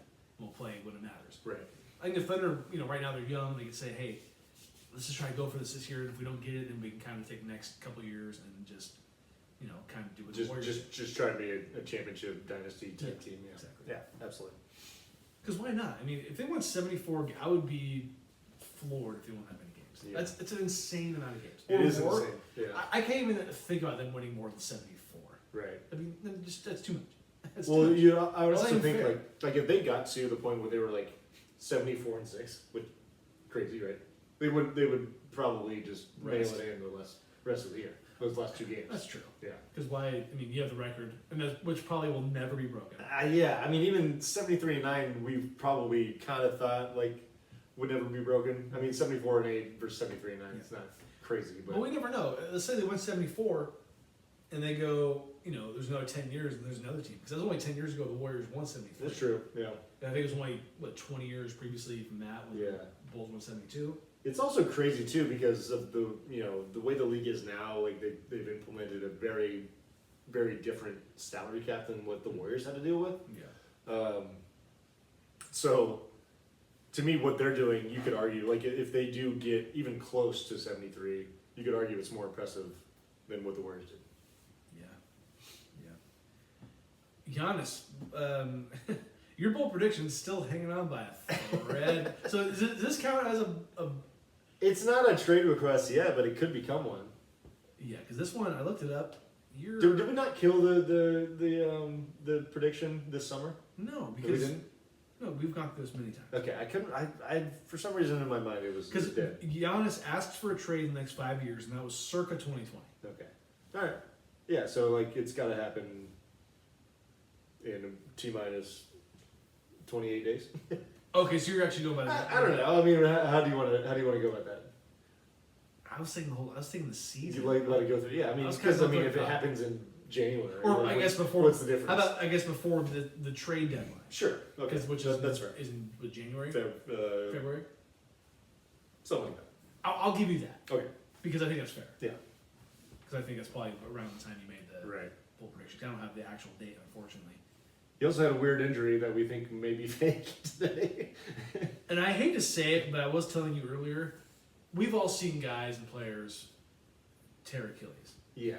and it's scary and it's legit, and you could tell that they are in pain. Right. The way Giannis did it, and I know he's a lengthy guy, Yeah. and things, it could look awkward because of how large he is as a human. Yeah. It just looked like it was fake, and given the news that we got today, Yeah. About the potential trade request. it looks to me a little fishy. If anyone else disagrees, let me know.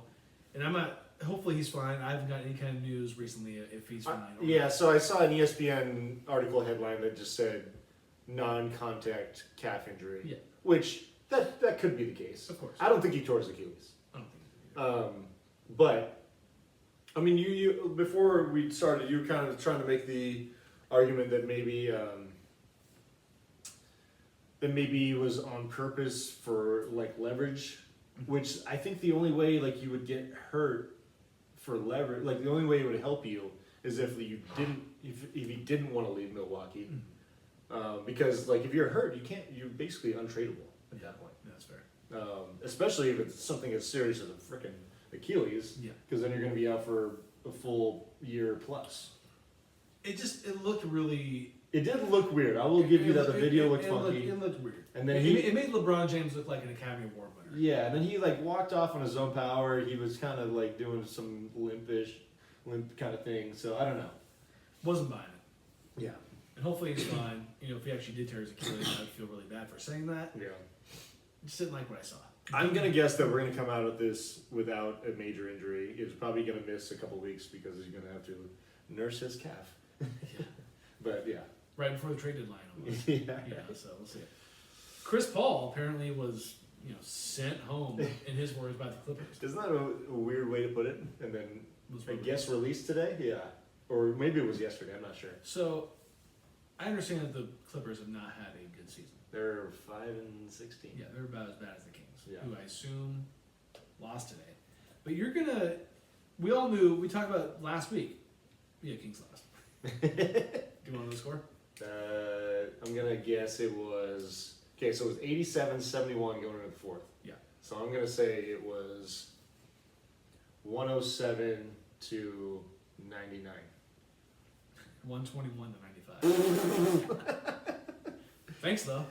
Nice. That was nice. So thank you for thinking the Kings could actually lose by that much.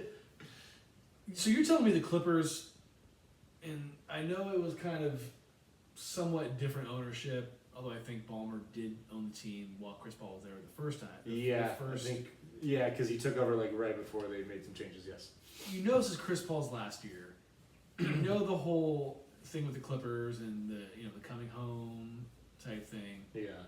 You're gonna do this to the guy who made your franchise the most relevant it's ever been? It does seem weird. It's a slap in the face. I kind of read an article about it today, and I guess him and Ty Lue have not been on speaking terms for over a few weeks, which is weird. Yeah. And I don't know if that's Chris Paul's doing, or if that's Ty Lue, or if it's a combination of both. But the president of basketball operations made it sound like there's been fluid conversation throughout the whole time, and that I don't even know. It seems very vague at this point, but there's going to be something that comes out of it. But Chris Paul seems like he's saying that he kind of got dogged in this situation. It kind of seems that way. Right. But also, if you don't have a good relationship with your head coach, It's not going to be. It's not going to be good. It's not going to work. It's not going to well. Who's going first? Chris Paul, who's 40, or Ty Lue? Who's got a track record? Yeah. Yeah. wanting to go, Chris Paul's going first. Right. It just sucks that it kind of... It sucks to see. Yeah. So does that mean Chris Paul's just done? Or is he going to try to join another team and still do this retirement tour? Right. I saw that he was like linked to the T-Wolves, which, I mean, you already got Mike Conley as an old-ass man playing point guard, so you need him too. Come to the Kings. We need another mid-range shooter. Yeah. Who can't really hit threes. But bummer for Chris Paul. Yeah, it does suck that for him that it happened in his, retirement tour season. So You hate to see a guy who has bounced around many times like Chris Paul has, who is a top 75 guy, and see him kind of go out like this. Yeah. Does that mean he should have retired maybe last year? Who knows? I mean, probably. But, yeah. I was a little surprised to see that the Clippers even picked him up to begin with. But, Well, I thought it was like a nostalgic, yeah, like kind of like a here's your favorite world. like exactly what it's supposed to be. We'll do you a favor. Yeah. You can play 7 minutes a night, whatever. But I guess it was. I mean, I think there was a comment I saw in one of the articles that they were trying to scapegoat him, like as he's the problem, but that seems kind of BS. That seems like something that a writer would say for clickbait. Yeah, exactly. Also, my Kings, 5-17 on the year. Only a half game worse than the Clippers. Clippers are supposed to be good, right? Yeah, it's a good point. Just not fun. I just don't even want to watch the Kings games. Why would I? I mean, I don't blame you. It just sucks. Last call? Are we ready? We are. Sal, is this episode long enough for you? Yeah, I think we've been spinning it long enough. Can't be mad this time. What do you got? I just want to shout out PSG. They took Tottenham to school in Champions League on what was that, last Wednesday? Scored 3 goals in 12-minute span in the second half after trailing 2-1. Spurs were giving them a run for their money. I got to give them credit there, but they PSG ended up winning 5-3. They're going to move up to now second place in Champions League with 12 points. Spurs drops to 16 with just 8 points. PSG's in a very good spot right now. Spurs, they're going to have to keep playing well, but they're not in a bad spot by any means. Okay. So, nice. So both teams looking good going forward. But yeah, I was had the game on at work, and I'm like, oh, Spurs they're kind of giving us a run for the money, and then just like that, boom, boom, boom. Are we turning Norman Rose into a PSG bar slowly? I'm not going to go that far, but it was a big time soccer bar under the previous ownership. Like they would open up early for the Premier League games and whatnot, but I ain't doing that. Okay. But I will put on Champions League games if anyone ever wants to come by. There you go. Some things I have. So today is Spotify Wrapped Day for those who have Spotify. Right. Yesterday was the Apple Music, or Apple, whatever they call it. Yeah, Apple Music. Yeah, Apple Music. I forget what they call it, year in review or whatever. Yeah. Replay, something like that. So we have one for the podcast. Yeah, Spotify for creators. Love That's that. us. We're So we have creators. a couple ones we want to share with the audience because without you, there's no us, or at least this podcast. Yeah. So we have total audience was up 27% from last year. Thank you. Appreciate you. Total followers up 3%. Big 3. Big 3%. We want it to be more. What's it? Fuck the big 3. It's just big me. Big us. Yeah, it's just big ups. Thank you. That was nice. A 64% increase in total listening from last year. I love that one. Yes, that's a good one. That was easy. Our top episode, and if you could look, I forgot to look. It was June. June 16th of this year. Yeah. And do we have any idea why? I want to say it was one of the final episodes before our summer break. Oh, okay. But I don't believe it was last. I think we did one more after that to recap the finals. But it was one of the last ones. So it wasn't anything. No, it wasn't NFL, which is surprising. Yeah, we were probably rolling into Maybe like the last couple games of the NBA Finals. it could have been a big Q&A day. Could have done Q&A. Possible. Could have been a Q&A kind of We topic. probably need to do one of those before year end. So I think we should. Yeah. I think we absolutely should. So the show's growth outpaced 65% of other shows. I'm not really sure what that means. I'll take it. But I'll take it. Yeah. It sounds pretty It good. means we're growing more than 65% of other podcasts. Love that. Yeah. How could you not? Yeah. Fans listen to our show longer than 73% of other shows. Also nice. It's a big number. I'll take it. A big number. I wonder how many of those shows are like not really active still. You know, we'll take. I'm not even gonna. Hey, We're gonna cut that part out. I didn't say that. it's all good. It's all good. And the show's average rating was higher than 79% of our other shows. Thank you, everyone. Thank So you. please keep giving us 5 stars. Yeah. Actually, no. Give us 4.5 so we have something to work towards. Yeah, and please subscribe, like, follow. You do. Tell your friends, tell your family, tell everybody. Yeah. So yeah, we want to say thank you. Appreciate it very much. It's just, you know, we like doing this. Yes, and it's we fun. like how you listen. Yeah, and I know for sure, speaking for myself, that we have gained some followers and listeners. Right. Yeah. So. No one's told me that, but I'm glad people have told you that. Yeah. Last thing I'm going to ask you is, did you watch any college basketball this week? On accident. Turned on the TV, it was on. So how long did you watch it? You know what's funny? I was. It was before the Sharks game started on Monday. Okay. Was prepping dinner and turned the TV on, and it was the end of the Duke and Florida game.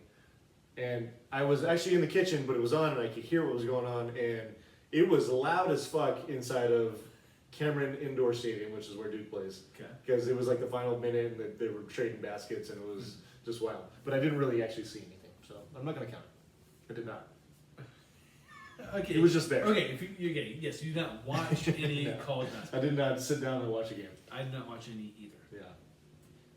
But I'm okay with that. But I will give the Duke fans credit. They were insanely loud, so that's fun. Good for them. Go sports. Go sports. Sports ball, baby. And with that being said, thank you for listening. Thank you for watching. Thank you for your support this year. We love you guys so much. And we will see you all next week. Peace.